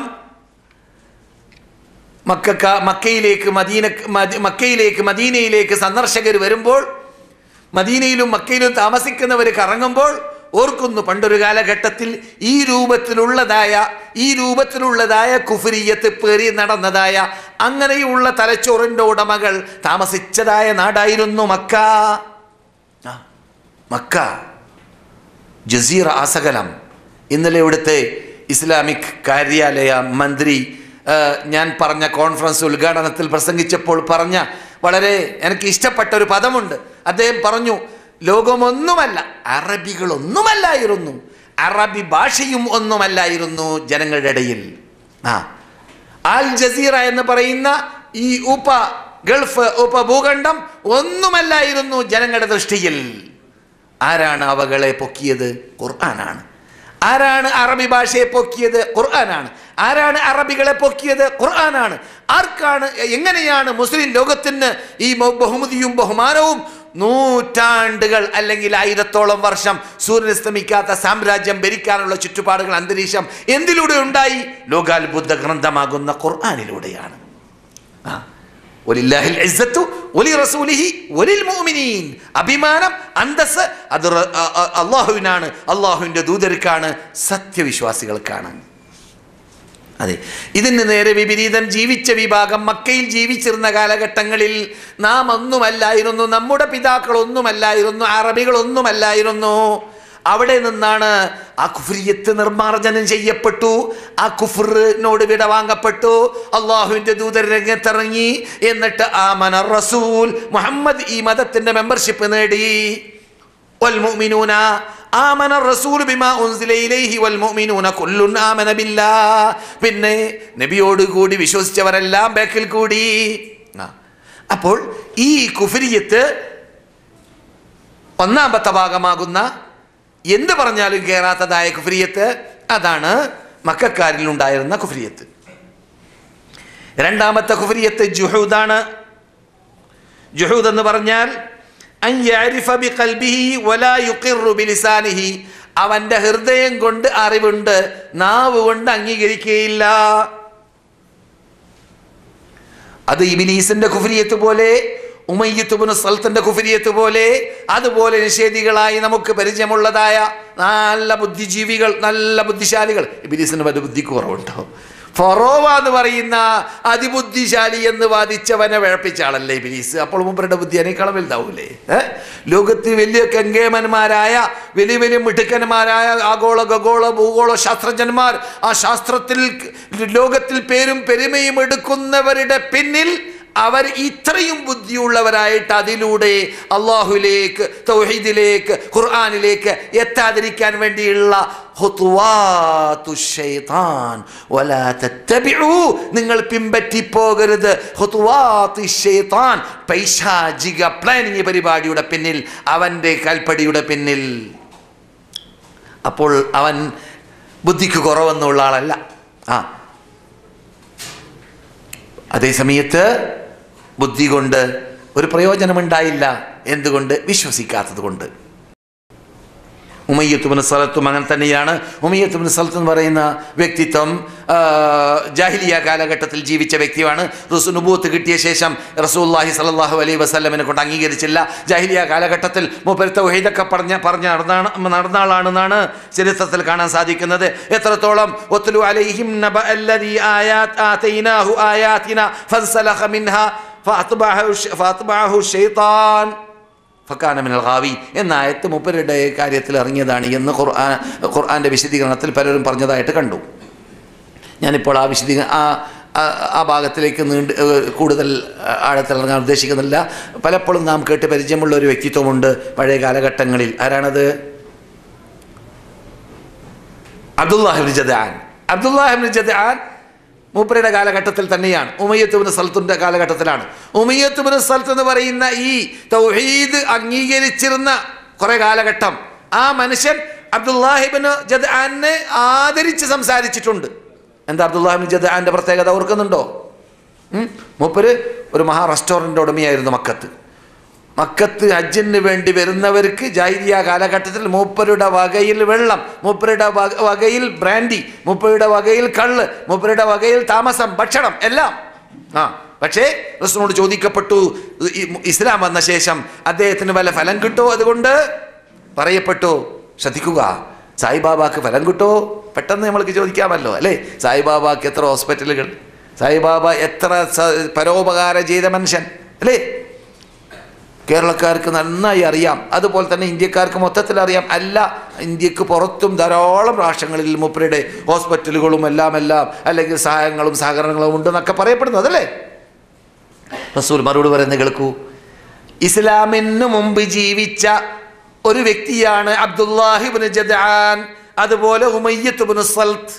ഈ അബ്ദുല്ലാഹി ഇബ്നു ജദ്ആനിനെ കുറിച്ച് അദ്ദേഹത്തിന് നന്മകളെ പാടി പദ്യം ചൊല്ലിയ ആളാണ് ഉമയ്യത്ത് ഇബ്നു സൽത്ത്. അത്രയും നല്ല നന്മ അംഗീകരിക്കുന്ന, നന്മ വേണമെന്ന് ഇഷ്ടമുള്ള വ്യക്തിയായിരുന്നു ഉമയ്യത്ത് ഇബ്നു സൽത്ത്. പക്ഷേ റസൂല് ഞാൻ അള്ളാഹിന്റെ ദൂതനാണെന്ന് പ്രഖ്യാപിച്ചപ്പോൾ ഉമയ്യത്ത് നാവ് കൊണ്ട് അംഗീകരിച്ചില്ല. ഹൃദയത്തിൽ മൂപ്പർക്ക് ശരിയാണെന്ന് തോന്നിയെങ്കിലും അത് ജുഹൂദോടുകൂടിയുള്ളതായ കുഫറാണ്. അതും കുഫർ തന്നെയാണ്. നാവ് കൊണ്ടും അംഗീകരിക്കണം, ഹൃദയത്തിൽ മാത്രം കരുതിയാൽ പോരാ, ഹൃദയത്തിൽ മാത്രം വിശ്വസിച്ചാൽ പോരാ, നാവ് കൊണ്ട് അംഗീകരിക്കണം. മൂപ്പർക്ക് പറയാൻ മടിയാണ്. കാരണം മൂപ്പരെ പോലത്തവർക്ക് തോന്നിയത്, ഞാൻ കഴിഞ്ഞ ക്ലാസ്സിൽ പറഞ്ഞ കുറിപ്പിൽ നിങ്ങൾ വായിക്കും, നിങ്ങൾ കേട്ടിട്ടില്ലെങ്കിൽ നേരിട്ട് കേട്ടവരാണെങ്കിൽ ഓർക്കുന്നുണ്ടായിരിക്കാം. എന്തുകൊണ്ട് മക്കയിലും തായിഫിലുമുള്ള രണ്ട് നേതൃത്വത്തിലേക്ക് ഇറങ്ങിയില്ല, മുഹമ്മദിലേക്ക് എന്തുകൊണ്ട് ഖുർആൻ ഇറങ്ങി പറഞ്ഞിട്ടില്ല കഴിഞ്ഞ ആഴ്ച അല്ലേ? അതെ, അതുപോലെയുള്ള തോന്നൽ മൂപ്പർക്ക് തോന്നിയിരുന്നു. ആർക്ക്? ഉമയ്യത്ത് ഇബ്നു സൽത്തിന്. ഞാനല്ലേ നല്ല കഴിവുള്ള ആൾ, പ്രാപ്തിയുള്ള സാഹിത്യകാരൻ, എന്താ എനിക്ക് വഹി ഇറങ്ങാത്തത്? മുഹമ്മദിന് എന്താ വഹി ഇറങ്ങിയത്? മുഹമ്മദ് എന്താ ദൂതരായി? മനസ്സിലായില്ലേ? അപ്പോൾ ഇബ്ലീസിൻ്റെ ഈമാൻ പോലത്തെ അല്ലെങ്കിൽ ഉമയ്യത്ത് ഇബ്നു സൽത്തിന്റെ ഈമാൻ പോലത്തെ അതൊക്കെ കുഫ്റാണ്. എന്തുകൊണ്ട്? നാവ് കൊണ്ട് അംഗീകരിക്കൽ വരുന്നില്ല. ഇബ്ലീസിന് അറിയാം, അള്ളാഹനെ നന്നായി പരിചയമുണ്ട്. കാരണം മൂപ്പര് അവിടെ ആകാശത്തിൽ മലക്കുകളുടെ കൂടെ അല്ലേ. അതുകൊണ്ട് ഈ മലക്കുകൾ ബദ്ർ യുദ്ധത്തിൽ സഹായിക്കാൻ വേണ്ടി മുസ്ലിങ്ങൾക്ക് വേണ്ടി ഇറങ്ങിയ രംഗം മൂപ്പര് കണ്ടപ്പോൾ മൂപ്പര് അബൂജഹലിനെ കൈപിടിച്ചിട്ട് പോർക്കളത്തിൻ്റെ അകത്തേക്ക് തള്ളിക്കൊണ്ടുപോകാൻ വേണ്ടി പരിശ്രമിക്കുന്ന രംഗമായിരുന്നു. അപ്പോഴാണ് അള്ളാഹ് പറയുന്നു ഖുർആനിൽ, ഇബ്ലീസ് പറഞ്ഞ വാർത്ത, ഇന്നി അറാ മാ ലാ തറൗൻ, നിങ്ങൾ കാണാത്തത് ഞാൻ കാണുന്നുണ്ട്. ഇന്നി അഖാഫുല്ലാഹ്, എനിക്ക് അള്ളാഹനെ ഭയമുണ്ട്. വല്ലാഹു ശദീദുൽ ഇഖാബ്, അള്ളാഹു മഹാശക്തിയായി ശിക്ഷിക്കുന്ന ആളാണെന്ന് പറഞ്ഞുകൊണ്ട് മൂപ്പര് പതുക്കെ കയ്യൂരി അവിടുന്ന് രക്ഷപ്പെടുകയും ചെയ്തു. അത് നാം ഇത് കേൾക്കുമ്പോൾ അതൊക്കെ അങ്ങനെ ഇബ്ലീസിന് സംഭവിച്ചതല്ല, അങ്ങനെ ഫറോവയ്ക്ക് സംഭവിച്ചതല്ലേ എന്ന് പറയും. ചിലപ്പോൾ ആചാര്യയുടെ മക്കൾ നിസ്കരിക്കാൻ പറഞ്ഞാൽ ആചാര്യങ്ങനെ നിസ്കരിക്കാൻ പോകും, മൂപ്പരിങ്ങനെ ഫിലിം കണ്ടിരിക്കും, അല്ലെങ്കിൽ നെറ്റിൻ്റെ താഴെയോ അല്ലെങ്കിൽ വേറെ തോന്നിവാസത്തിൻ്റെ കൂടെ ഇരിക്കും. എന്നിട്ട് നമസ്കാരം കഴിഞ്ഞാലും മൂപ്പര് ഉണരൂല. നമസ്കാരം എന്ന് പറയുന്ന സാധനം തന്നെ മൂപ്പരുടെ നിഘണ്ടുവിലില്ല. മൂപ്പര് ആചാര്യയുടെ മകനാണ് താനും, മുസ്ലിം കുടുംബത്തിൽ ജീവിക്കുന്ന ആളാണ് താനും. പക്ഷേ കാനേഷ്മാര് മുസ്ലിം, ജനന സർട്ടിഫിക്കറ്റ് മുസ്ലിം മാത്രമാണ്. ഈ രൂപത്തിൽ ജീവിക്കുന്നവരില്ലേ ധാരാളം. അതുകൊണ്ട് നാം എനക്കും നിങ്ങൾക്കും അല്ല, ഇത് പല മാലോർക്കുമാണെന്ന് പറഞ്ഞ് കൈ മലർത്താനില്ല. ഈ വിഷയം പറയുമ്പോൾ ഇത് ഫറോവയെ മാത്രം ബാധിക്കുന്നതല്ല, ഇബ്ലീസിനെ മാത്രം ബാധിക്കുന്നതല്ല. ഈ രോഗം ആർക്കും പിടിപെടാം. അല്ലാഹു സുബ്ഹാനഹു വ തആല നമ്മെ സന്മാർഗത്തിലേക്ക് നയിക്കട്ടെ. സത്യത്തിൽ അടിയുറച്ച് ജീവിക്കാൻ നമുക്ക് തൗഫീഖ് നൽകുമാറാകട്ടെ. അതെ, ഈ വിഭാഗം പോലത്തെ ഈ ഉമയ്യത്ത് ഇബ്നു സൽത്ത് പറഞ്ഞ വാക്കുകൾ പെട്ടതാണ്.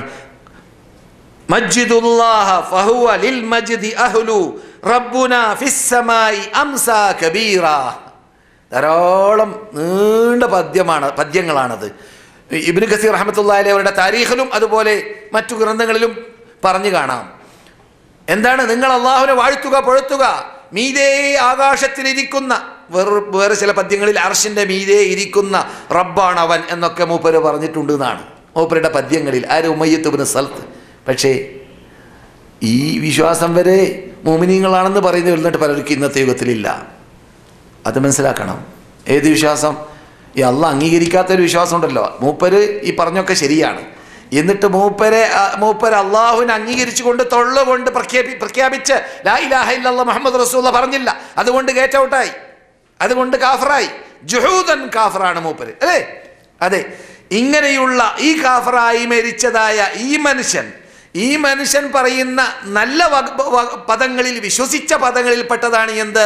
അർശന്റെ മീതിയാണ് റബ്ബ് സിംഹാസനസ്ഥനായിട്ടുള്ളത് എന്നത്, അല്ലേ? പക്ഷേ ഇന്ന് മുസ്ലിങ്ങളെന്ന് പറയുന്ന, സുന്നികളെന്ന് പറയുന്ന, അഹ്ലുസുന്നത്തുമായിട്ട് ബന്ധമുള്ളവരാണെന്ന് പറയുന്ന വിഭാഗത്തിൽ പലരും അറിഞ്ഞിട്ടോ അറിയാതെയോ അള്ളാഹുവിനെ കുറിച്ച് പഠിക്കുമ്പോൾ അള്ളാഹു ഖുർആനിൽ സമായിലാണ്, മീതയാണ് എന്നൊക്കെ പറയുന്നതിന് അംഗീകരിക്കൂല. എന്താ കാരണം? അത് ഒരു 2ാം നൂറ്റാണ്ടിൻ്റെ മധ്യം മുതൽ ആരംഭിച്ചതായ ഏകദേശം ഒരു ആദർശമാണത്, അല്ലെങ്കിൽ 3ാം നൂറ്റാണ്ടിൽ. എന്താണത്? തഅ്വീൽ എന്ന് പറഞ്ഞാൽ എന്താണ്? ഞാൻ വിശദീകരിക്കാൻ ഉദ്ദേശിക്കുന്നില്ല, ആ വിഷയം ഷോർട്ടായിട്ട് മനസ്സിലാക്കിയാൽ മതി. അല്ലാഹു സുബ്ഹാനഹു വ തആലയെ കുറിച്ചുള്ള സിഫാത്തുകൾ, അതുപോലെ തന്നെ അവൻ്റെ അസ്മാകൾ, അവൻ്റെ വിശേഷതകൾ നാം കേൾക്കുമ്പോൾ അള്ളാഹ് പഠിപ്പിച്ച ശൈലിയിൽ പഠിക്കണമെന്നാണ് ഇമാം ഷാഫി പഠിപ്പിച്ചത്. അതിനു മുമ്പ് ഖുർആൻ തന്നെ പഠിപ്പിച്ചത്. അതെങ്ങനെയാണ്? ലൈസ കമിത്ലിഹി ശൈ, അള്ളാഹുവിനെ പോലോത്ത ഒന്നും തന്നെയില്ല, എന്തും തന്നെയില്ല, ആരും തന്നെയില്ല, എവിടെയുമില്ല, എപ്പോഴുമില്ല, ഉണ്ടായിട്ടില്ല, ഉണ്ടാവാൻ പാടുള്ളതും അല്ല. അതാണ് അള്ളാഹു എന്ന് പറഞ്ഞാൽ, അല്ലേ? അങ്ങനെയുള്ള അള്ളാഹ് കേൾക്കുന്നുണ്ട്, കാണുന്നുണ്ട്. നമ്മുടെ കാഴ്ച പോലെയല്ല, നമ്മുടെ കേൾവി പോലെയല്ല. അള്ളാഹു സുബ്ഹാനഹു വ തആല ദേഷ്യപ്പെടുന്നുണ്ട്, അവൻ ചിരിക്കുന്നുണ്ട്. നമ്മുടെ ചിരി പോലെയല്ല, നമ്മുടെ ദേഷ്യം പോലെയല്ല. അള്ളാഹുവിൻ്റെ സിഫാത്തുകളല്ല. അങ്ങനെ തന്നെ അംഗീകരിക്കുക എന്നല്ലാതെ അള്ളാഹു സുബ്ഹാനഹു വ തആല അർദ്ധരാത്രി അവസാനത്തെ 3-ാമത്തെ ഭാഗത്തിൽ ഭൂമിയിലേക്ക് വന്നാൻ ആകാശത്തിലേക്ക് ഇറങ്ങിയും കൊണ്ട് ഇവിടെ അള്ളാഹുവിനോട് പാശ്ചാത്തപിക്കുന്നവരോട് ചോദിക്കുന്നവർ ചോദിക്കട്ടെ, അവർക്ക് ഞാൻ മറുപടി നൽകാൻ തയ്യാറാണ്. പാശ്ചാത്തപിക്കുന്നവർ പാശ്ചാത്തപിക്കട്ടെ, അവരുടെ പാശ്ചാത്താപം ഞാൻ സ്വീകരിക്കാനും തയ്യാറാണ് എന്ന് അള്ളാഹു പറയുമെന്ന് റസൂലുള്ള പറയുമ്പോൾ അത് അള്ളാഹല്ല ഇറങ്ങുക, അള്ളാഹിൻ്റെ അനുഗ്രഹമാണ് ഇറങ്ങുക എന്ന് പറയാൻ തെറ്റാണ്. റസൂലുള്ള അള്ളാഹു ഇറങ്ങി എന്ന് പറയുമ്പോൾ നമ്മളെന്തിനാ അള്ളാഹിൻ്റെ അനുഗ്രഹം എന്ന് പറയുന്നത്? ആ പറയുന്ന പറച്ചൽ തന്നെ നമുക്ക് പഠിപ്പിക്കുന്ന പാഠമാണ്. അല്ലാഹു സുബ്ഹാനഹു വ തആല മീതയാണ്. അവനൊരു സ്പെഷ്യലായി സ്ഥലം വേണ്ട എന്നെങ്കിലും നാം വിശ്വസിക്കേണ്ടത് അവൻ മീതയാണ് എന്ന പദമാണ്. മെഹറാജിന് റസൂൽ പോയത് എവിടേക്കാണ്? എവിടേക്കാ പോയത്? മെഹറാജ് ആകാശത്തിലേക്കല്ലേ? മീതിയാ താഴെയാ? മീതയല്ലേ പോയത്? ആരെ കാണാനാ പോയത്? അള്ളാഹിനെ കാണാൻ. പിന്നെന്താ അള്ളാഹു മീതി എന്ന് ഖുർആൻ പറയുന്നത് അംഗീകരിക്കാൻ നമുക്ക് പ്രയാസം. أأمنتم من في السماء أن يخسف بكم الأرض فإذا هي تمور أم أمنتم من في السماء أن يرسل عليكم حاصبا فستعلمون كيف نذير. ആകാശത്തിൻ്റെ മീതെയുള്ളതായ റബ്ബുൽ ഇസ്സത്ത് ജല്ല ജലാലുഹു, ആ റബ്ബിനെ, അവൻ്റെ ശിക്ഷയെ നിങ്ങൾക്ക് പേടിയില്ലേ, ഭയമില്ലേ എന്നൊക്കെ അള്ളാഹ് ചോദിക്കുന്ന രംഗത്തിൽ ആകാശത്തിൻ്റെ മീതെ എന്ന പദമാണെന്ന് പറയുന്നത്. ആ പദമാണ് ഉമയ്യത്ത് ഇബ്നു സൽത്ത് പറഞ്ഞത്. പക്ഷെ ഇങ്ങനെയൊക്കെ പറഞ്ഞ് ആ വിശ്വസിക്കേണ്ട കാര്യങ്ങളൊക്കെ പറഞ്ഞാലും മൂപ്പര് അള്ളാഹുവിനെ കൊണ്ടുള്ള വിശ്വാസം ഹൃദയത്തിൽ മനസ്സിലാക്കിയത് തൊള്ള കൊണ്ട് പറഞ്ഞ മനുഷ്യനല്ലാത്തത് കൊണ്ട് ജുഹൂദൻ കാഫറായി മാറി. കുഫ്രിയത്തിൻ്റെ 2ാമത്തെ ഇനമാണ് ഇതുവരെ കേട്ടത്. അതാണ് അള്ളാഹു പറയുന്ന ശൈലി ഖുർആനിൽ. ഫലമ്മാ ജാഅഹും മാ അറഫു കഫറു ബിഹി. അവർക്ക് വിവരമുള്ള കാര്യമാകുന്ന ആ ദൂതർ അവരിലേക്ക് വന്നപ്പോൾ, ജൂതന്മാരെ കുറിച്ചാണ് പറച്ചാൽ അതിൽ ഈ ആളെപ്പോലത്തെ ആളും പെടും. ഏത്? അറിവുള്ള കാര്യം അവരുടെ മുമ്പിലേക്ക് എത്തിയപ്പോൾ കഫറു ബിഹി, അവരതുകൊണ്ട് വിശ്വസിച്ചില്ല, അവരതിനെ നിഷേധിച്ചു. അള്ളാഹു പറയുന്നു ഫലഅനതുല്ലാഹി അലൽ കാഫിരീൻ. അള്ളാഹുവിൻ്റെ ശാപം സത്യനിഷേധികൾക്കാണ്, വിശ്വസിക്കാത്തവർക്കാണ്. 3ാമത്തെ കുഫർ, കുഫറുൽ മുആനദ, മത്സര ബുദ്ധി കൊണ്ട് വിശ്വസിക്കാതിരിക്കുക. അതെങ്ങനെയാണ്? അൻ യഅരിഫ ബിഖൽബിഹി, ഹൃദയം കൊണ്ട് വിവരമുണ്ട്, വയുഖിറു ബിലിസാനിഹി, നാവ് കൊണ്ട് പറയുന്നുമുണ്ട്, വയഅബ അൻ യഖ്ബൽ, വിശ്വസിക്കാൻ എന്തില്ല, അംഗീകരിക്കാൻ തയ്യാറില്ല. മൂപ്പർക്ക് ഹൃദയത്തിൽ അറിയാം, നാവ് കൊണ്ട് പറയും ചെയ്യും, പക്ഷേ മൂപ്പർ അംഗീകരിക്കൂല. അതാണ് ഇനാദ്, അതാണ് ശത്രുത. ഇനാദ് കൊണ്ടാണ് പല നേതാക്കൾ, ഞാനിവിടെ പറഞ്ഞതുപോലെ നമുക്ക് പരിചയമുണ്ട്. പെട്ടെന്ന് നമുക്ക് ഉദാഹരണം പറയാം. ഈ രൂപത്തിലുള്ള അപകടത്തിൽപ്പെട്ട വ്യക്തിത്വം ആരാണത്? റസൂലുള്ളാഹിന്റെ എളാപ്പ. 40 കൊല്ലം റസൂലുള്ളാഹിന്റെ കൂടെ തന്നെ. മൂപ്പര് തൊള്ള കൊണ്ട് വ്യക്തമായി പറഞ്ഞ പദ്യം കേട്ട് പരിചയമില്ലാത്തവർ നിങ്ങളുടെ കൂടെ ഇല്ല എന്ന് തന്നെ ഉറപ്പാണ്. കാരണം ഞാൻ തന്നെ ഇവിടുന്ന് ദശക്കണക്കിൽ പ്രാവശ്യം പറഞ്ഞിട്ടുണ്ട്. വലഖദ് അലിംതു ബി അന്ന ദീന മുഹമ്മദിൻ മിൻ ഖൈരി അദിയാനിൽ ബരിയതി ദീനാ ലൗലൽ മലാമതു ഔ ഹദാറു മസബ്ബതി ലവജത്തനി സംഅൻ ബിദാക മുബീനാ. വലഖദ് അലിംതു, എനിക്ക് വിവരമുണ്ട്, ബി അന്ന ദീന മുഹമ്മദി, മുഹമ്മദിന്റെ മതം അത് സത്യമതമാണ്, മതങ്ങളുടെ കൂട്ടത്തിൽ ഉത്തമ മതം അതാണെന്ന് അബൂ താലിബ് പ്രഖ്യാപിച്ചിട്ടുണ്ട്. അദ്ദേഹത്തിന്റെ പദ്യമാണത് നിങ്ങൾ ഞാൻ കേൾപ്പിച്ചത്. പക്ഷേ ഇത് തൊള്ള കൊണ്ട് പറഞ്ഞു വിശ്വസിച്ചു, പക്ഷേ അംഗീകരിച്ചില്ല. അംഗീകാരം വേറെ.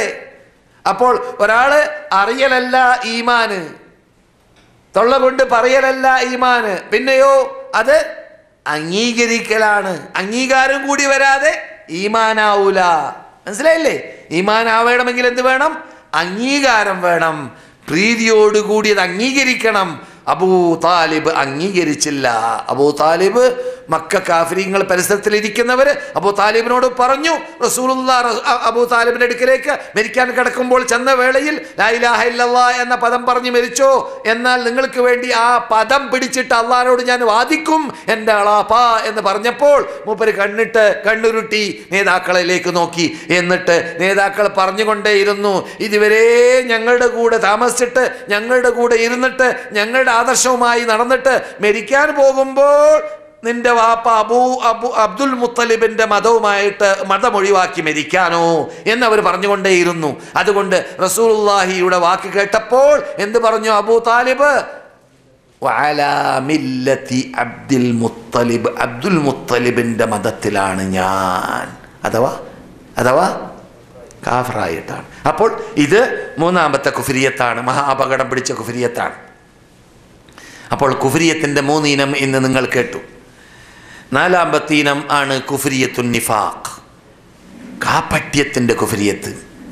കാപട്യ കുഫ്രിയത്ത് 4ാമത്തെ ഇനമാണ് കുഫ്രിയത്തിൽ. എന്താണത്?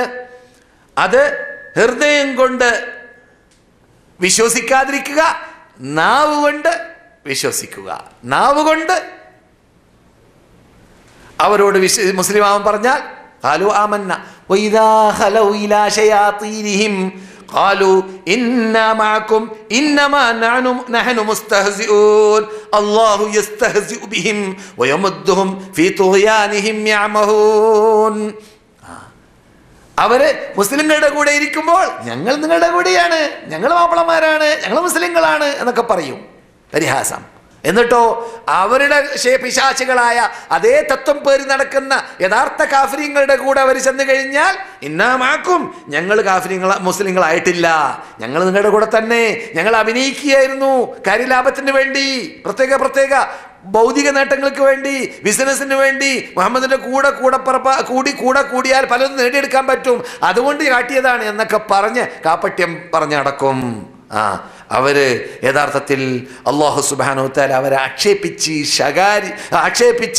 ശപിച്ച് ഖുർആനിൽ പലയിടങ്ങളിൽ സംസാരിച്ച ശൈലി നമുക്ക് സൂറത്തുൽ ബഖറയിലാണെന്നതിൻ്റെ നീണ്ട ഭാഗം കാണാം. ഞാനിപ്പോൾ അത് വിശദീകരിക്കുന്നില്ല, കാരണം നമുക്ക് നിഫാഖ് എന്ന തലക്കെട്ടിൽ വിശ്വാസം പറയുമ്പോൾ ഇപ്പോൾ കുഫ്ർ എന്ന തലക്കെട്ടിൽ സംസാരിക്കും പോലെ സംസാരിക്കാൻ ഒരു സബ്ജക്റ്റ് വരാൻ പോകുന്നുണ്ട്. അപ്പോൾ കാപട്യം എന്ന വിഷയം നമുക്ക് വിശദീകരിക്കാം. അല്ലാഹു തൗഫീഖ് നൽകട്ടെ. സഹോദരന്മാരെ, സഹോദരികളെ, നാം ഇനി എന്ത് ചെയ്യാം? ഈ ഇനങ്ങൾ മാത്രം പറഞ്ഞിട്ട് വീണ്ടും ആയത്തിലേക്ക് മടങ്ങാം. അപ്പോൾ നാം പഠിച്ചു കുഫ്രിയത്തിൻ്റെ 4 ഇനങ്ങൾ. ഈ 4 ഇനങ്ങൾ മെയിൻ 2 ഇനത്തിൽ നിന്നിട്ട് ഓഹരിയായി പോകുന്നതാണ്. മെയിൻ 2 ഇനം എന്താണ്? കുഫർ അൽ അക്ബർ, കുഫർ അൽ അസ്ഗർ. 2 കുഫർ ഉണ്ട്. കുഫറുൽ അക്ബർ ഏറ്റവും വലിയ കുഫർ, അത് 4 എണ്ണം കേട്ടു. കുഫറുൽ അസ്ഗർ അതാണ് ലോകമാന്യം പോലത്തെ കുഫർ. അതുപോലെ തന്നെ കുഫറുൻ ദൂന കുഫർ എന്നതുപോലത്തെ കുഫർ. എന്താണത്? കുഫറുൻ ദൂന കുഫർ എന്ന് പറഞ്ഞാലോ, കുഫർ എന്ന പദപ്രയോഗം നടത്തിയും കൊണ്ട് അള്ളയോ റസൂലോ വിരോധിക്കുകയും അതേ സമയത്ത് യഥാർത്ഥ കുഫറിൽ പെടാതിരിക്കുകയും ചെയ്യുന്ന കാര്യങ്ങളുണ്ട്. ഒരാൾ നിസ്കരിക്കുന്ന സമയത്ത് അയാളെ മറ്റൊരാൾ കാണുമ്പോൾ, ആണാവട്ടെ പെണ്ണാവട്ടെ, അയാൾക്ക് വേണ്ടി നന്നാക്കി നിസ്കരിക്കുക. ഇതിൻ്റെ പേരെന്താണ്? അറബി ഭാഷയിൽ പേരെന്താണ്? റിയ. മലയാളത്തിൽ എന്താണ് പേര്? ലോകമാന്യം. മനസ്സിലായില്ലേ? ആള് കാണാൻ വേണ്ടി ജനങ്ങൾ ഞാൻ നല്ല നിസ്കാരക്കാരാണെന്ന് കാണാൻ വേണ്ടി. അതുകൊണ്ട് പലരും ഇവിടെ വരുമ്പോൾ നല്ല കഫീലിനെ കിട്ടിയാൽ, കഫീൽ നിസ്കരിക്കുന്ന ആളാണെങ്കിൽ മൂപ്പർ നിസ്കരിക്കുന്നതാണ് ഒതുവില്ലാതെ. കാരണം മൂപ്പർക്ക് നിസ്കരിച്ച് പരിചയമില്ലാത്തതുകൊണ്ട് ഒന്നും വേണ്ട, മൂപ്പര പഠിച്ചിട്ടില്ല ഒതു വേണമെന്നുള്ളത്. മനസ്സിലായില്ലേ? ഒതുവില്ലാതെ കഫീലിന് വേണ്ടി കുറേ കാലം 6 മാസം ഞാൻ കഫീലിന് വേണ്ടി നിസ്കരിച്ചു. അവസാനം കഫീൽ ശമ്പളം തരുന്നില്ല തീരുമാനിച്ചപ്പോൾ നിസ്കാരം ഒഴിവാക്കി എന്ന് പറഞ്ഞ മലയാളികളെ കുറിച്ച് ഞാൻ കേട്ടിട്ടുണ്ട്. ഞാൻ നേരിട്ട് കേട്ട വാർത്തയാണ് ഞാൻ പറയാം, എന്തെങ്കിലും പറയല്ല. അല്ലാഹുവിൻ്റെ ഹിദായത്തിലാക്കട്ടെ, സന്മാർഗത്തിലേക്ക് നയിക്കട്ടെ. അതെ, അപ്പോൾ കുഫ്രിയത്ത്, കുഫറുൻ ദൂന കുഫർ എന്താ? ഇരിയ, ലോകമാന്യം. ലോകമാന്യം എന്താണ് യഥാർത്ഥത്തിൽ? അത് ചെറിയ കുഫറാണ്. ഷിർക്കുൽ അസ്ഗർ എന്നാണ് വേറെ പദപ്രയോഗം നടത്താറുള്ളത്. ചെറിയ ഷിർക്ക്, ഷിർക്കുൽ അസ്ഗർ, ഇസ്ലാം എന്ന് കേട്ടോട്ടാവുകയില്ല. പക്ഷേ അള്ളാഹ് പുറത്തു കൊടുത്തിട്ടില്ലെങ്കിൽ നരകപ്പുള്ളിയാവേണ്ടി വരും. ആ ശിക്ഷക്ക്, അതിനർഹപ്പെട്ട ശിക്ഷക്ക് വിധേയനാകുന്നത് വരെ. മനസ്സിലായില്ലേ? അള്ളാഹു ആലം. ഇനി അള്ളാഹ് പുറത്തു കൊടുത്താൽ ദുനിയാവെന്ന് പാശ്ചാത്തപിച്ച് ഖേദിച്ച് മടങ്ങി മരിക്കുന്നതിന് മുമ്പ് തന്നെ ക്ലിയർ ആണെങ്കിൽ രക്ഷപ്പെട്ടു. അള്ളാഹു അങ്ങനെയുള്ള ഇനത്തിൽ നമ്മെ പെടുത്തട്ടെ. കാരണം നാം എല്ലാം തെറ്റ് വന്നു പോകുന്നവരാണ്. നമുക്കറിയുകയില്ല അള്ളാഹ് നമ്മുടെ പാശ്ചാത്താപം സ്വീകരിക്കുമോ ഇല്ലേ എന്ന വാർത്ത. അള്ളാഹ് ഖുർആനിൽ അത് പറഞ്ഞപ്പോൾ പറഞ്ഞ ഭാഗം യഗ്ഫിറു ലിമൻ യശാ, ഇഷ്ടമുള്ളവർക്ക് പുറത്തു കൊടുക്കും, വയുഅദ്ദിബു മൻ യശാ, ഇഷ്ടമുള്ളവരെ ഞാൻ ശിക്ഷിക്കുമെന്നതാണ്. അപ്പോൾ അള്ളാഹ് പുറത്തു തരാൻ വേണ്ടി, മാഫി ചെയ്യാൻ വേണ്ടി അള്ളാഹ് ഇഷ്ടപ്പെട്ട ആളാണോ ഞാൻ, നിങ്ങൾ? അള്ളാഹു അല്ല, നമുക്കറിയില്ല. ആ ഇഷ്ടപ്പെട്ടവരിൽ അള്ളാഹു നമ്മെ പെടുത്തട്ടെ. അതെ, ഇതിൻ്റെ ഒരു ഉദാഹരണം ഞാൻ റിയാ പറഞ്ഞു, ലോകമാന്യം. അതുപോലെ തന്നെയാണ് ഇസ്നതാനി ഫീ ഉമ്മത്തി ഹുമാ ബിഹിം കുഫർ, എൻ്റെ ഉമ്മത്തുകൾ രണ്ട് കാര്യമുണ്ട്, അത് രണ്ടെണ്ണം കുഫറാണ്. അത്തഅനു ഫിന്നസബി, തറവാട്ടിനെ കുത്തിപ്പറയുക. എടാ നീ എന്ത് തറവാട്ടാണ്, നിനക്ക് വാപ്പയുണ്ടോ, നിനക്ക് വല്ല അഡ്രസ് ഉണ്ടോ, ഇങ്ങനെ ഒരാളെക്കുറിച്ച് ഒരാൾ പറഞ്ഞാൽ, അല്ലെങ്കിൽ നിൻ്റെ ഉമ്മ വ്യഭിചാരിണിയാണെന്ന് പറഞ്ഞാൽ ഒക്കെ സാധാരണ ചീത്ത പറയുമ്പോൾ ഈ നാം സാധാരണ ആപ്പിൾ, ടമാറ്റർ, ബത്താത്തിസ് എന്നൊക്കെ പറയും പോലെ പറയുന്ന പദമാണ് പലർക്കും, അല്ലേ? അല്ലേ? അങ്ങനെയാണ് ചീത്ത എന്ന് പറഞ്ഞ് ചീത്ത എന്ന രൂപത്തിൽ കാണാറേ ഇല്ല. ഞാനിവിടെ രസത്തിന് പറയാറുണ്ടല്ലോ, പലപ്പോഴും ഹോട്ടലിനൊക്കെ കാണാം നാം, എടാ കഴുതേന്ന് വിളിക്കും മലയാളിയെ, മറ്റാൾ എന്ന് മറുപടി പറയും, മൂപ്പര് സമ്മതിക്കാണ് മൂപ്പര് കഴുതയെന്ന്, അല്ലേ? പോത്തയെ കഴുതയെന്നൊക്കെ വിളിക്കുന്ന ആൾക്കാറില്ലേ? അങ്ങനെ നമ്മുടെ നിഘണ്ടുവിൽ ചീത്തയൊക്കെ എന്താ ഒരു സർവ്വസാധാരണമായി മാറിപ്പോയിട്ടുണ്ട്. നിങ്ങളെക്കുറിച്ചല്ല, അങ്ങനെയുണ്ട് മനുഷ്യന്മാർ. അള്ളാഹു ഹിദായത്തിലാക്കട്ടെ. അപ്പോൾ അങ്ങനെയുള്ളവരെ സംബന്ധിച്ചിടത്തോളം ഈ റസൂലുള്ള പറയുന്ന ഈ തറവാട് കുറ്റം പറയുക എന്നത് കുഫ്റാണെന്നാണ് റസൂൽ പറയുന്നത്. ഇതെന്ത് കുഫ്റാണ്?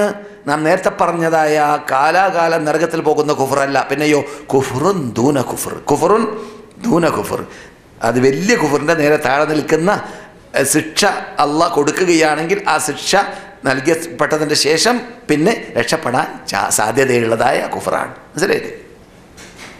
ഒന്നിയാഹത്തു അലൽ മയ്യത്തി, മരിച്ച വ്യക്തിക്ക് വേണ്ടിയിട്ട് ശബ്ദമുണ്ടാക്കി കരയുക, അല്ലെങ്കിൽ തലയിലടിക്കുക, അല്ലെങ്കിൽ വസ്ത്രം പിച്ച് ചീന്തുക, അല്ലെങ്കിൽ മുഖത്തടിക്കുക, നെഞ്ചത്തടിക്കുക, ശബ്ദകോലാഹലമുണ്ടാക്കുക, അതൊക്കെ പഴയ കാലഘട്ടങ്ങളിലെങ്കിലും ഇപ്പോഴും അതുണ്ട് പല ശൈലിയിൽ, ഇപ്പോഴും അതുണ്ട് പല ശൈലിയിൽ.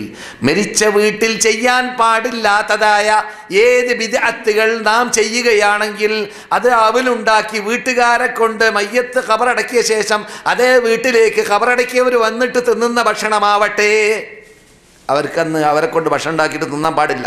മനസ്സിലായില്ലേ? അങ്ങനെ അതല്ലെങ്കിൽ 3-ാം ദിവസം ഒരു നേർച്ച കൊണ്ടാടലാവട്ടെ, 7-ാം ദിവസം നേർച്ച കൊണ്ടാടലാവട്ടെ, 40-ാം ദിവസം കൊണ്ടാടലാവട്ടെ, ഒരു മയ്യത്തിനോട് പെരുമാറേണ്ട ശൈലിയിൽ ഇസ്ലാം പഠിപ്പിക്കാത്ത, ഒറിജിനൽ അഹ്ലുസ് സുന്നത്ത് വൽ ജമാഅത്തിന്റെ ആശയാദർശത്തിലില്ലാത്ത ഉള്ളതേതാണ്? ഒരാൾ മരിച്ചാൽ അയാൾക്ക് വേണ്ടി ധർമ്മം ചെയ്യാം. സഹോദരൻ പറഞ്ഞു അദ്ദേഹത്തിൻ്റെ ഉമ്മ മരിച്ചു, നമ്മുടെ ക്ലാസ് മെമ്പർ മുമ്പിലിരിക്കുന്നുണ്ട്, അദ്ദേഹത്തിന് മുമ്പ് അല്പ ദിവസം മുമ്പ് മരിച്ചു, അവർക്ക് അള്ളാഹ് പുറത്തു കൊടുക്കട്ടെ, അവരുടെ ഖബറിനെ അള്ളാഹ് സർവ്വത്തോപ്പാക്കി മാറ്റട്ടെ, അവരോടൊപ്പം നമ്മയും അള്ളാഹു സർവ്വത്തിൽ ഒരുമിച്ച് കൂട്ടട്ടെ. അതുപോലെ നമ്മിൽ നിന്ന് മരിച്ചവർക്കെല്ലാം അള്ളാഹു മാഫ് ചെയ്യട്ടെ, അവർക്കും അള്ളാഹു പുറത്തു കൊടുക്കട്ടെ, അവരോടൊപ്പം നമ്മയും അള്ളാഹു സർവ്വത്തിൽ ഒരുമിച്ച് കൂട്ടട്ടെ.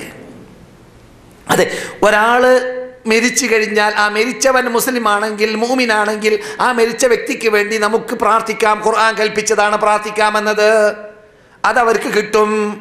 ഒരു സഹോദരൻ ചോദിക്കുകയുണ്ടായി, സദസ്സിൽ കാണുന്നില്ല ചോദ്യ വ്യക്താവ്, അലൈസ ലിൽ ഇൻസാനി ഇല്ലാ മാ സഅ എന്ന ആയത്തിന് വിപരീതമല്ലേ അത് എന്ന്. ഒരു മനുഷ്യന് എന്ത് ചെയ്തു അതല്ലാതെ വേറൊന്നും കിട്ടൂല, മറ്റാൾ ചെയ്തത് അയാൾക്ക് കിട്ടൂല എന്ന് ഖുർആൻ പറഞ്ഞിട്ടില്ലേ? അതുകൊണ്ട് നാം എങ്ങനെയാണ് മരിച്ചാൾക്ക് വേണ്ടിയിട്ട് പ്രാർത്ഥിച്ചാൽ കിട്ടുക, മരിച്ചാൾക്ക് വേണ്ടിയിട്ട് ധർമ്മം ചെയ്താൽ കിട്ടുക, മരിച്ചാൾക്ക് വേണ്ടി ഉംറ ചെയ്താൽ കിട്ടുക, മരിച്ചാൾക്ക് വേണ്ടി ഹജ്ജ് ചെയ്താൽ കിട്ടുക എന്നൊരു ചോദ്യം നിങ്ങളുടെ കൂട്ടത്തിൽ നിന്ന് സഹോദരൻ ചോദിച്ചു. നമ്മുടെ വിഷയവുമായി ബന്ധപ്പെട്ടത് കൊണ്ട് ഞാൻ പറയുന്നു, അത് നാം പഠിക്കേണ്ട ഭാഗമാണ്.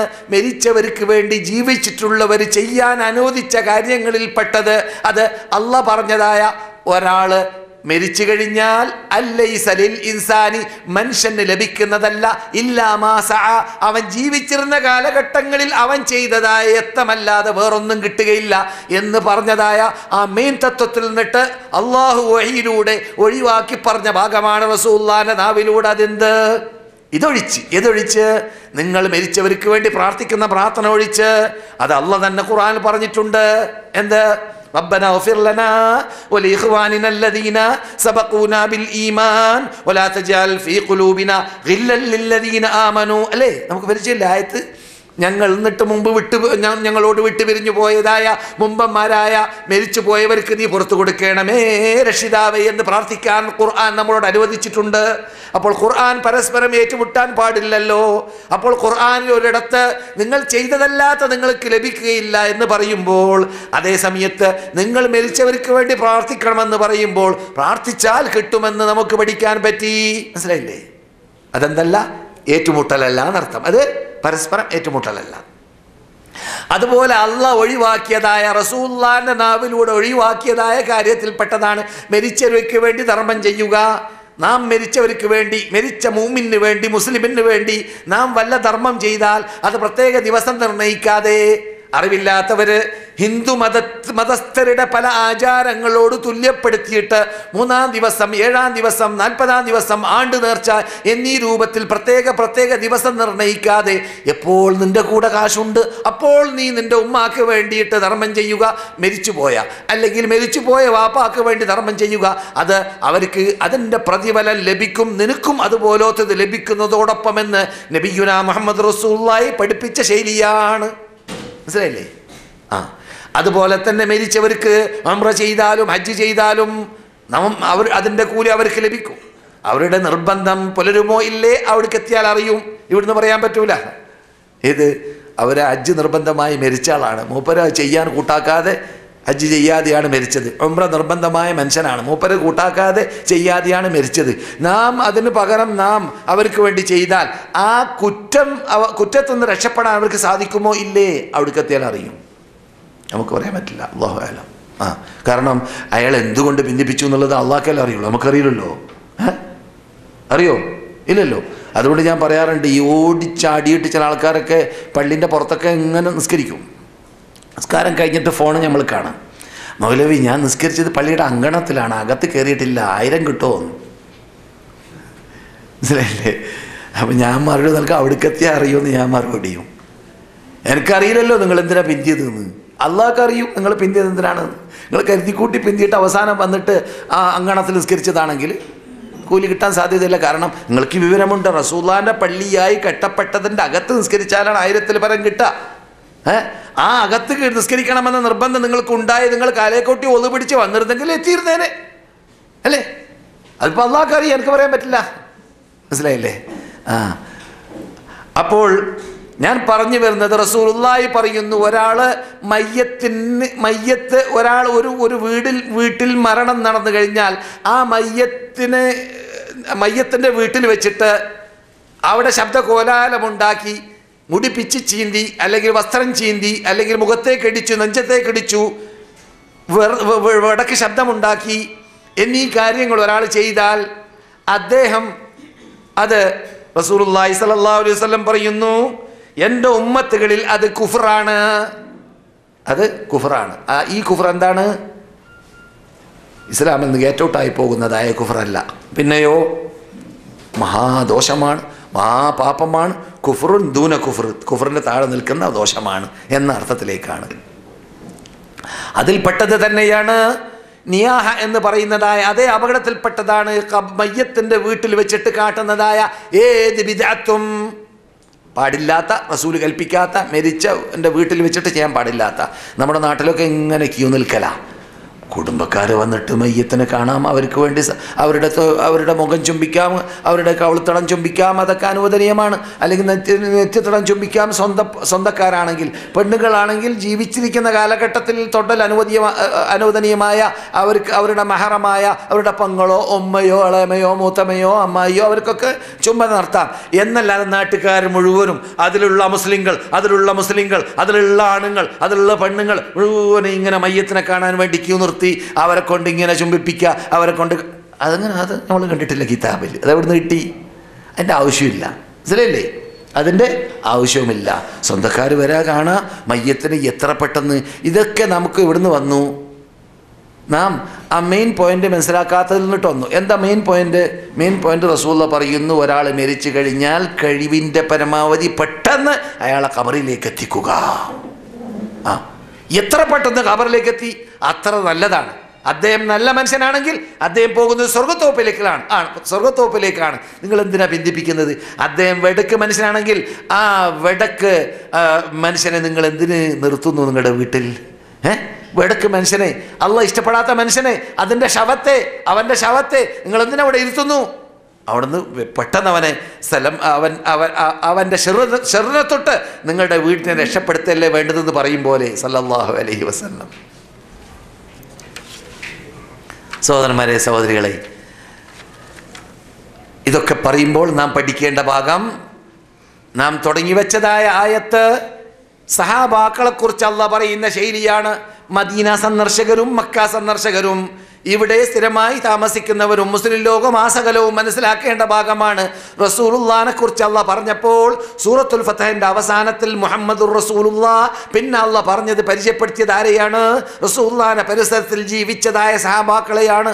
വല്ലദീന മഅഹു അശിദ്ദാഉ അലൽ കുഫാർ, അവർക്ക് കാഫിരീങ്ങളെ കണി കണ്ടൂടെ, അവരോട് ദേഷ്യമാണ്, കോപമാണ്. അങ്ങനെയാണോ? റഹമാഉ ബൈനഹും, അവരുടെ ഇടയിൽ അങ്ങേ അറ്റം സാഹോദര്യത്വം പുലർത്തിക്കൊണ്ട് ജീവിക്കുന്നവരാണ്. അങ്ങനെയാണോ?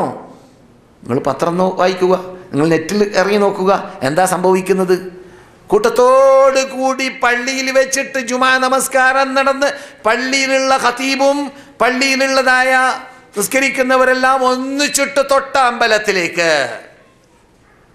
എന്നിട്ടോ ലയനത്തിൻ്റെ പേരിൽ അമ്പലത്തിൽ നടക്കുന്നതായ ആ ചടങ്ങുകളോടുകൂടി ഇവരും അവിടെയുള്ള അമ്പലത്തിൽ പൂജാരിയോടൊപ്പം നടക്കുന്നതായ അതേ തോന്നിവാസവും ശിർക്കും അനാചാരവും ചെയ്ത പൂജാരി അതോടൊപ്പം ആ സമൂഹത്തോടു കൂടി ജുമാ മസ്ജിദിൽ മുസ്ലിയാരുടെ ബേക്കിൽ അവരും. ലയനമാണ് പേര്. നമ്മുടെ നാട്ടിൽ നടന്നതാണ് ഈ ദിവസങ്ങളിൽ. എന്നെക്കാളും കൂടുതൽ വാർത്ത വായിക്കുന്നവർ, നെറ്റ് പരിശോധിക്കുന്നവരൊക്കെ നിങ്ങളാണ്. നിങ്ങൾക്ക് കൂടുതൽ അറിയുമായിരിക്കും. ഈ ആയത്തും സഹാബാക്കൾ എങ്ങനെയായിരുന്നു അമുസ്ലിങ്ങളുമായിട്ട് സഹവസിച്ചിരുന്നത് എന്നത് പഠിക്കുമ്പോൾ നമുക്ക് അവരുടെ ആദർശം ഒരിക്കലും വിഴുങ്ങാൻ പറ്റുന്നതല്ല, അവരുടെ ആദർശം ഒരിക്കലും അംഗീകരിക്കാൻ പറ്റുന്നതല്ല, അവരുടെ ആദർശം നമുക്ക് ഒരിക്കലും വിഴുങ്ങാൻ പറ്റുന്നതല്ല എന്ന തത്വത്തിലേക്ക് നമുക്ക് എത്താം.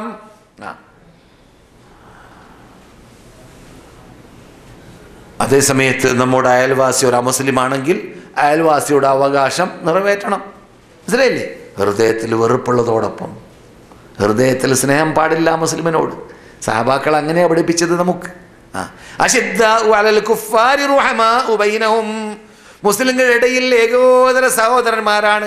അൽ മുസ്ലിം മുഅ്മിനു ലിൽ മുഅ്മിനി കൽ ബുൻയാൻ, ഒരു മുസ്ലിം മറ്റൊരു മുസ്ലിമിന് ഒരു കെട്ടിടം പോലെയായിരിക്കണം. യശുദ്ദു ബഅദുഹാ ബഅദാ, അതിൻ്റെ ഒരു ഭാഗം താങ്ങും തണലും പോലെ മറ്റൊരു ഭാഗം താങ്ങും തണലുമാകുന്നു. അല്ലേ? കെട്ടിടത്തിൻ്റെ ഒരു ഭാഗം മറ്റൊരു ഭാഗത്തിന് താങ്ങും തണലുമാണ്. അതിന് ബാലൻസ് ശരിയാക്കുന്നത് കെട്ടിടം പരസ്പരമാണ് എന്നതുപോലെയാണ് ഒരു മുസ്ലിം മറ്റൊരു മുസ്ലിമെന്ന്. അങ്ങനെയാണ് ഇവിടെ ജീവിക്കാൻ കൽപ്പിച്ചത്. അങ്ങനെ ജീവിച്ചിട്ടാണ് മുസ്ലിങ്ങൾ ലോകത്തിന് മുമ്പിൽ സഹാബാക്കൾ കാഴ്ചവെച്ചത്.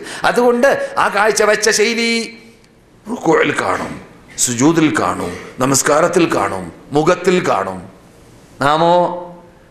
നമ്മെക്കുറിച്ച് അങ്ങനെ പറയാൻ പറ്റുമോ? ശ്രദ്ധിക്കുക, സന്ദർശകർ പ്രത്യേകിച്ച് മദീനയിൽ വന്ന് പോകുമ്പോൾ പഠിക്കേണ്ട മെയിൻ പോയിന്റാണ്.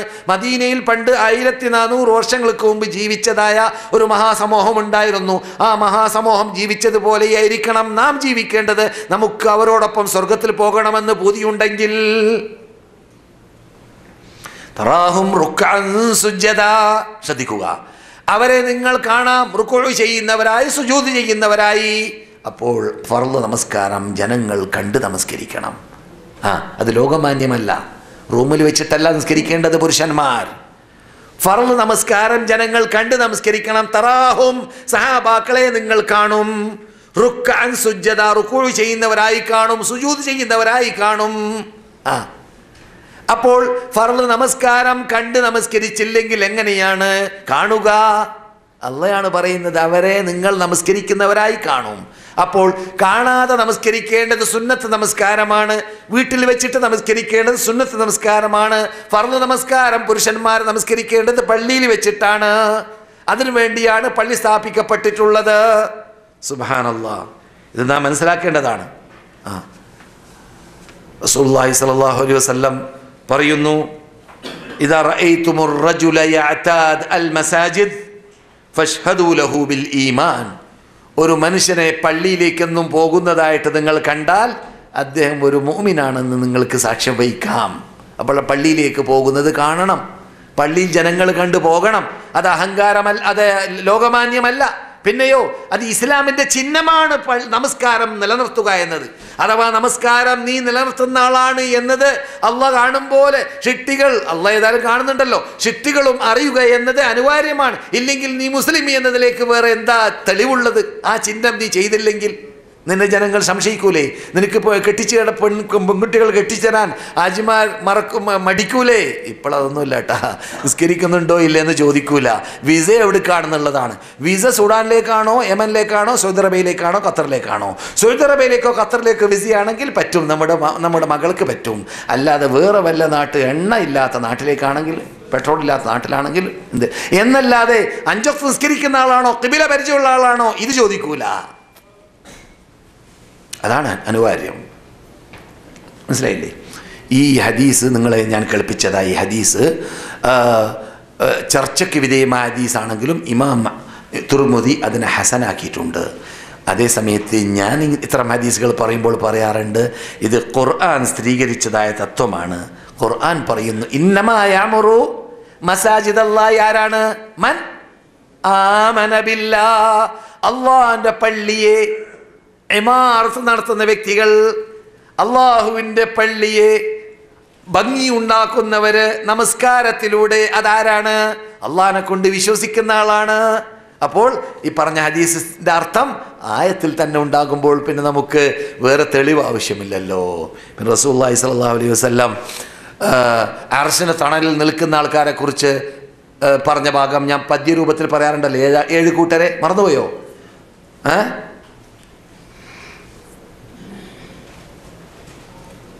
ആരാണത്? വഖൽബുഹു മുഅല്ലഖുൻ ബിൽ മസാജിദ്, വഖൽബുഹു അവൻ്റെ ഹൃദയം മുഅല്ലഖുൻ ബിൽ മസാജിദ്. 7 ഇനം റസൂൽ പറയുന്നുണ്ട്. ഇമാമുൻ ലഹു അദ്ലുൻ വമൻ ഫീ ഇബാദത്തിൻ നശാ ബിത്തുഖാ ലില്ലാഹി ലാ ബിളലാലി വമൻ ഖൽബുഹു യഹ്വൽ മസാജിദ ദായിമാ തഅല്ലുഖുഹു ഫീഹാ ബിഗൈരി സവാലി. ഒമൻ ഖൽബുഹു യഹ്വൽ മസാജിദ ദായിമ, ഏത് സമയത്തും പള്ളിയോട് അവൻ്റെ ഹൃദയം ബന്ധപ്പെട്ടുകൊണ്ടേയിരിക്കുന്ന ആൾ, തണലില്ലാ കാലഘട്ടത്തിൽ അർശിൻ്റെ തണലിൽ റബ്ബ് തണലിട്ട് അവനെ രക്ഷപ്പെടുത്തും, ആദരിക്കുമെന്ന് ജീവിതത്തിൽ കളവ് പറയാത്തവരും നമ്മുടെ മുമ്പിൽ അന്ധവിഷമമുള്ളവരുമായ നബിയുനാ മുഹമ്മദുർ റസൂലുള്ളാഹി സ്വല്ലല്ലാഹു അലൈഹി വസല്ലം പറയുന്നു. അപ്പോൾ മഹാത്മാക്കളാകുന്ന സഹാബാക്കളെ അല്ലാഹു വാഴ്ത്തിയ പുകഴ്ത്തിയ ശൈലിയാണ് നാം കേട്ടത്. എന്ത്? തറാഹും റുക്അൻ സുജ്ജദാ യബ്തഗൂന ഫളലൻ മിനല്ലാഹി വറിദ്വാനാ, അള്ളാഹിൻ്റെ പ്രീതിയെ കാംക്ഷിച്ചുകൊണ്ടാണ് അവർ ചെയ്യൽ ആ നമസ്കാരം, ആ നോമ്പ്, ആ സുജൂദ്, ആ റക്അത്ത്, ആ സൽക്കർമ്മങ്ങൾ. സീമാഹും ഫീ വുജൂഹിഹിം മിൻ അഥരി സുജൂദ്, സുജൂദിൻ്റെ അടയാളം അവരുടെ മുഖത്തിൽ പ്രകടമായിരിക്കും. നെറ്റിത്തടല്ല, നെറ്റിത്തടത്തിലുള്ള താമ്പല്ല പറയുന്നത്, മുഖത്തിൽ സുജൂദ് കാണും. എങ്ങനെയാണത്? സുജൂദ് ചെയ്യുന്നവൻ്റെ മുഖം ഒരു മുസ്ലിമിനെ കാണുമ്പോൾ ആ മുഖം ചുളിയുകയില്ല, ആ മുഖം അഹങ്കാര മുഖമായി മാറുകയില്ല.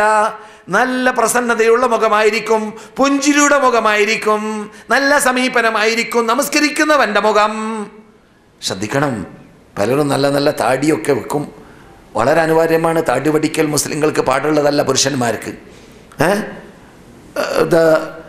അതേസമയത്ത് താടി വെക്കുമ്പോൾ അതിൻ്റെ മര്യാദയിൽപ്പെട്ടതാണ് എന്ത്? ആ നമസ്കരിക്കുന്നവൻ, താടി വെക്കുന്നവൻ ആ മര്യാദയോടുകൂടി ജനങ്ങളോട് പെരുമാറുക. ഇല്ലെങ്കിലോ കുറ്റം പറയും ജനങ്ങൾ താടിയെ. കണ്ടില്ല അവൻ്റെ താടി കൊണ്ടത് ഫലം ഉണ്ടായി, ആ താടിയും വെച്ചിട്ട് അവൻ കാണുന്ന ഫിലിമിൻ്റെ എണ്ണം കണ്ടില്ലേ, അവൻ്റെ അശ്ലീലം കണ്ടില്ല, അശ്ലീലത്തിൽ തന്നെ മുഴുകാണ് താടിയും വെച്ചിട്ട്. അതെ, അതിൻ്റെ അർത്ഥം താടി വെക്കണ്ടെന്നല്ല, പിന്നെയോ താടി വെച്ചാൽ തെറ്റുകയില്ല എന്നുമല്ല, പിന്നെയോ താടി വെക്കുമ്പോൾ അതിൻ്റെ മര്യാദ അതെന്താണ്, ആ സുന്നത്തും ആ റസൂലുള്ളാഹിൻ്റെ ചര്യയും ഉൾക്കൊണ്ടുകൊണ്ട് നടക്കുന്ന വ്യക്തി ആ റസൂലുള്ളാഹിൻ്റെ ചര്യ അവൻ്റെ മുഖഭാവത്തിൽ, അവൻ്റെ സമീപനത്തിൽ, അവൻ്റെ വ്യക്തി സാമൂഹ്യ സാമ്പത്തിക ജീവിതത്തിൽ, അവൻ്റെ അനക്കത്തിൽ, ചലനത്തിൽ, പെരുമാറ്റത്തിൽ, സ്വഭാവത്തിൽ എല്ലാം പ്രകടമായി കാണണം. ഏതുപോലെ പണ്ട് മദീനയിൽ ജീവിച്ച സഹാബാക്കളിൽ പ്രകടമായി കണ്ടതുപോലെ. അല്ലാഹ് അതാണ് പറയുന്നത്, സീമാഹും ഫീ വുജൂഹിഹിം മിൻ അസരിസ് സുജൂദ് ദാലിക മസലുഹും ഫിത് തൗറാത്തി വമസലുഹും ഫിൽ ഇൻജീൽ. ഈ ഉദാഹരണം അവരെക്കുറിച്ച് തൗറാത്തിൽ ഞാൻ ക്രോഡീകരിച്ചിട്ടുണ്ട്, ഇൻജീലിൽ ക്രോഡീകരിച്ചിട്ടുണ്ട്. കസറഇൻ അഖറജ ശത്അഹു ഫആസറഹു ഫസ്തഗ്ലദ ഫസ്തവാ അലാ സൂഖിഹി യുഅ്ജിബു الزراء ليغيظ بهم الكفار. ഈ പദം പറയാനാണ് ഈ ആയത്ത് ഞാൻ ഓതിയത്. സത്യനിഷേധികൾക്ക് സഹാബാക്കളെ പുകഴ്ത്തി വാഴ്ത്തി പറയുന്നത് വെറുപ്പാണ്. ഇമാം മാലിക് പറയുന്നു റഹ്മത്തുള്ളാഹി അലൈഹി, ആരെങ്കിലും സഹാബാക്കളെ തരം താഴ്ത്തിയാൽ, ചീത്ത പറഞ്ഞാൽ അവൻ കാഫറാണ് എന്നതിലേക്കുള്ള തെളിവ് ഈ ആയത്താണ്. ഏത് ഷിയാക്കൾ കാട്ടും പോലെ, അല്ലെങ്കിൽ റാഫിദികൾ കാട്ടും പോലെ സഹാബാക്കളെ ചീത്ത പറയുന്നവൻ, സഹാബാക്കളെ തരം താഴ്ത്തി കാണുന്നവൻ കാഫറാണ് എന്നതിലേക്കുള്ള തെളിവാണിത്. ഏത് ഈ സഹാബാക്കളെ പുകഴ്ത്തുന്നതും വാഴ്ത്തുന്നതും അവരെത്തിയതായ സ്റ്റാൻഡേർഡ് പറയുന്നതും കാഫിര്യങ്ങൾക്ക് കണ്ടു സഹിക്കാൻ പറ്റൂല എന്ന ശൈലിയാണ് റബ്ബ് പറഞ്ഞത്. അപ്പോൾ കുഫ്രിയത്ത് വെറും ഞാൻ നേരത്തെ പറഞ്ഞതുപോലെ ആദ്യം പറഞ്ഞ ആ 4 ഇനം മാത്രമല്ല. കുഫ്രിയത്ത് സഹാബാക്കളെ തരം താഴ്ത്തുമ്പോൾ, റസൂലുള്ളാഹിനെ ചീത്ത പറയുമ്പോൾ, 5 വക്ത് 3 വക്താണെന്ന് പറയുമ്പോൾ, അങ്ങനെ ലറൂറത്തൻ മുസ്ലിം അറിയേണ്ടതായ കാര്യങ്ങൾ നിഷേധിക്കുമ്പോൾ അത് കുഫ്രിയത്തായി മാറും. റസൂലുള്ളാഹി അന്ത്യവിശ്വം മുഴുകുന്നതായ സ്ഥലം ഇപ്പോഴും മണലിലാണ്. അതിനെ വലയം ചെയ്തുകൊണ്ട് 7 കോണുള്ള വൻമതിൽ നിൽക്കുന്നുണ്ട്. ആ 7 കോണുള്ള വൻമതിലിൻ്റെ അകത്ത് റസൂലിൻ്റെയും അബൂബക്കറിൻ്റെയും ഉമറിൻ്റെയും 3 പേരുടെയും ഖബർ സ്ഥിതി ചെയ്യുന്നത്. റസൂലുള്ളാഹിൻ്റെത് ആദ്യമാണ്, അവരുടെ ബേക്കൽ അബൂബക്കർ, പിന്നെ ബേക്കൽ ഉമർ. ഈ 3 പേര് സ്ഥിതി ചെയ്യുന്നത് പടിഞ്ഞാറ് ഭാഗം. ഇവിടെ മദീനത്തെ പടിഞ്ഞാറ് ഭാഗം ഇതാണ്. പടിഞ്ഞാറ് ഭാഗം തലയും കിഴക്ക് ഭാഗം കാലും തെക്ക് ഭാഗം മുഖവുമായിട്ടാണ് അവർ അന്ത്യവിഷം മുകൊള്ളുന്നത്. ആ 3 പേരും അന്ത്യവിഷം മുകൊള്ളുന്നതായ സ്ഥലത്തെ വലം ചെയ്തുകൊണ്ട് ആദ്യം റസൂലുള്ളാഹിയുടെ ഖബറുള്ള സ്ഥലം അത് ആയിഷയുടെ അറയാണ്. ആ അറയുടെ കട്ട് കഴിഞ്ഞാൽ പിന്നെ 5 കോണുള്ള വൻമതിൽ റസൂലുള്ളാഹി വഫാത്തായിട്ട് 80 വർഷം മാത്രം കഴിഞ്ഞപ്പോൾ ആ വൻമതിൽ വന്നു. ആ വൻമതിൽ വന്നിട്ട് 1450ഓളം വർഷമായി. 1350ഓളം വർഷമായി. 1350ഓളം വർഷത്തിലൂടെ ആരും തന്നെ റസൂലുള്ളാഹിന്റെ ഖബർ കണ്ടിട്ടില്ല. അതുകൊണ്ട് ഇത് റസൂലുള്ളാഹിന്റെ ഖബറാണെന്ന് പറഞ്ഞിട്ട് നാം നെറ്റിലൂടെയും മറ്റും കാണുന്നതായ അത് കരിഞ്ചന്തയാണ്. അതുപോലെ തന്നെ അറിവില്ലാത്തവർ പ്രചരിപ്പിക്കുന്ന ഫോട്ടോസുകൾ കരിഞ്ചന്തയാണ്. നിങ്ങൾ കേൾക്കുന്നത് എൻ്റെ മുമ്പിലിരിക്കുന്ന, അതുപോലെ തന്നെ ഇത് എൻ്റെ ശബ്ദം കേൾക്കുന്ന ഉംറയ്ക്ക് വേണ്ടി വന്ന സഹോദരിമാരെ പരിഗണിച്ചു കൊണ്ടുള്ളതായ ഭാഗമാണ്. അവർ പഠിക്കേണ്ട കാര്യമാണിത്. അപ്പോൾ റസൂലുള്ളാഹി സ്വല്ലല്ലാഹു അലൈഹി വസല്ലം മരിക്കാൻ കിടക്കുന്ന സന്ദർഭത്തിൽ വരേക്കും ഖബർ കെട്ടിപ്പൊക്കുന്നതിനെ ആക്ഷേപിക്കുന്ന രൂപത്തിലും ഖബറിൻ്റെ പരിസരത്തിൽ ചെയ്യുന്നതായ അനാചാരങ്ങളും ശിർക്കുകളും ബിദ്അത്തുകളും പാടില്ല എന്ന ശൈലിയിലൂടെ സംസാരിച്ച ഭാഗങ്ങൾ ബുഖാരിയിലുണ്ട്, മുസ്ലിമിലുണ്ട്. അതെല്ലാം നാം ചെറുപ്പത്തിലെ പഠിച്ചുകൊണ്ടേയിരിക്കേണ്ടതും പ്രചരിപ്പിച്ചുകൊണ്ടേയിരിക്കേണ്ടതുമായ തത്വങ്ങളാണ്. അത് ചുട്ടു തിന്നാനുള്ളതല്ല, അത് പറഞ്ഞ് പഠിപ്പിച്ച് പ്രവർത്തിക്കാനുള്ളതാണ് എന്നതുകൂടി പഠിക്കൽ അനിവാര്യമാണ്. ഇങ്ങനെ റസൂലുള്ളാഹി പറഞ്ഞു മരിച്ചത് കൊണ്ടാണ് ഇന്ന് വരേക്കും റസൂലുള്ളാഹിന്റെ ഖബറിനെ അന്ന് മുതൽ ഇന്ന് വരെ സംരക്ഷിക്കപ്പെട്ടത്, ഈ രൂപത്തിൽ സംരക്ഷിക്കപ്പെട്ടത്, ജനങ്ങളുടെ ദൃഷ്ടിയിൽ നിന്നിട്ട് മറക്കപ്പെട്ടത്, ജനങ്ങൾ കാണാതെ രൂപത്തിലായി മാറിയത്. അല്ലാത്ത പക്ഷം അല്ലാഹുവിൻ്റെ റസൂല് പേടിച്ചിരുന്നതായ ആ രംഗത്തിലേക്ക് എത്തിയിരുന്നേനെ. എന്താ പേടിച്ചിരുന്നത്? ജനങ്ങൾ ആരാധിച്ചു കളയരുത് എൻ്റെ ഖബറിനെ എന്ന് റസൂൽ പേടിച്ചിരുന്നു. റസൂൽ അള്ളാഹിനോട് പ്രാർത്ഥിക്കാറുണ്ടായിരുന്നു, അല്ലാഹുമ്മ ലാ തജ്അൽ ഖബരി വസനൻ യുഅബദ്, ആരാധിക്കപ്പെടുന്ന ബിംബമാക്കിയിട്ട് എൻ്റെ ഖബറിനെ നീ മാറ്റരുതേ റബ്ബേ എന്ന് റസൂൽ പ്രാർത്ഥിക്കാറുണ്ടായിരുന്നു. അതുപോലെ റസൂൽ നമ്മോട് കൽപ്പിച്ചിട്ടുമുണ്ട് അങ്ങനെ കാട്ടാൻ പാടില്ല. അതുകൊണ്ട് തന്നെ റസൂലുള്ളാഹി സ്വല്ലല്ലാഹു അലൈഹി വസല്ലമിൻ്റെ പരിസരത്തിൽ സ്വർഗത്തിൻ്റെ ടിക്കറ്റ് ഭൂമിയിൽ നിന്നിട്ട് നേടിയതായ സഹാബാക്കൾ റസൂലുള്ളാഹി മരിച്ച ശേഷം ഇവിടെ ആയിരക്കണക്കിന് സഹാബാക്കൾ മദീനത്തിൽ ജീവിച്ചിരുന്നു. അവരെല്ലാം എപ്പോഴെങ്കിലും, അവരിൽ നിന്നിട്ട് പലരും എപ്പോഴെങ്കിലും മദീനയോട് വിടവാങ്ങുമ്പോൾ റസൂലുള്ളാഹിന്റെ ഖബറിന്റെ അടുക്കൽ ചെന്നിട്ട് അവിടുന്ന് അസ്സലാമു അലൈക അയ്യുഹൻ നബിയ്യു വറഹ്മത്തുള്ളാഹി വബറകാതുഹു എന്ന് പറയും. അബൂബക്കറിനോട് അസ്സലാമു അലൈക അബൂബക്കർ എന്ന് പറയും. ഉമർ ഇബ്നുൽ ഖത്താബിന്റെ മകൻ അവിടെ നിന്നിട്ട് അസ്സലാമു അലൈക യാ അബതി, എൻ്റെ വാപ്പ നിങ്ങൾക്കും അള്ളാഹിൻ്റെ രക്ഷയുണ്ടാവട്ടെ എന്ന് പറയും. അങ്ങനെ അവർ പറയും. പിന്നെ അവർ യാത്ര മടങ്ങി വന്നാലും അങ്ങനെ പറയും എന്നല്ലാതെ ദൈനംദിനം റസൂലുള്ളാഹിന്റെ ഖബറിലേക്ക് ചെല്ലുകയോ സാധാരണ ചെന്നുകൊണ്ട് അവിടെ തന്നെ നിൽക്കുകയോ ചെയ്യുന്ന സമ്പ്രദായം മദീനക്കാർക്ക് സഹബാക്കൾക്ക് പണ്ട് തന്നെ ഇല്ല. അത് വിദേശത്ത് നിന്ന് വരുന്നവർക്ക് വേണ്ടി, വിദേശത്തിൽ നിന്നിട്ട് സലാം പറയാൻ വേണ്ടി വരുന്നവർക്ക് വേണ്ടി ആ സ്ഥലം വിട്ടുകൊടുക്കുക എന്ന വാക്ക് വരേക്കും മഹാനായ അലി ഇബ്നു അബി താലിബിന്റെ പേരെക്കുട്ടി പറഞ്ഞതായിട്ട് അവരുടെ ഹിസ്റ്ററിയിൽ കാണുന്നു. അപ്രകാരം മഹാനായ മാലിക് ഇമാമും പറഞ്ഞതായിട്ട് അവരുടെ ഹിസ്റ്ററിയിൽ കാണുന്നു. അതെല്ലാം ചരിത്രം പഠിക്കുന്നവർ പറയലും പഠിപ്പിക്കലും അറിയലും അനിവാര്യമായ ഭാഗമാണ്. മദീനയിൽ സ്ഥിരതാമസക്കാരായ അല്ലെങ്കിൽ സാധാരണ ഇവിടെ ജോലിക്ക് വേണ്ടി വന്ന് താമസിക്കുന്നതായ മലയാളികൾ അത്തരം കാര്യങ്ങൾ സന്ദർശകർക്ക് വേണ്ടി പഠിപ്പിച്ചു കൊടുക്കാൻ അറിഞ്ഞിരിക്കൽ അനിവാര്യമാണ്. ഇതുവരെ പറഞ്ഞതിന് സൽക്രമമായി അള്ളാഹു സ്വീകരിക്കട്ടെ. സത്യം സത്യം പോലെ പറയുവാനും പഠിക്കുവാനും സത്യത്തെ സത്യം പോലെ പ്രഖ്യാപിക്കുവാനും ലോകത്തിലുള്ള മുസ്ലിം പണ്ഡിതന്മാർക്കും നേതാക്കൾക്കും രാഷ്ട്രങ്ങൾക്കും അള്ളാഹു തൗഫീഖ് നൽകട്ടെ. മുസ്ലിം ലോകം ആസകലവും അറബ് രാഷ്ട്രങ്ങൾ പ്രത്യേകിച്ചും അനുഭവിച്ചു കൊണ്ടിരിക്കുന്നതായ പ്രയാസത്തെ ഇസ്ലാമിലൂടെ, സത്യത്തിലൂടെ, ഖുർആനിലൂടെ, തൗഹീദിലൂടെ അള്ളാഹു രക്ഷ നേടാൻ അവർക്ക് തൗഫീഖ് നൽകട്ടെ, തൗഫീഖ് നൽകട്ടെ, തൗഫീഖ് നൽകട്ടെ.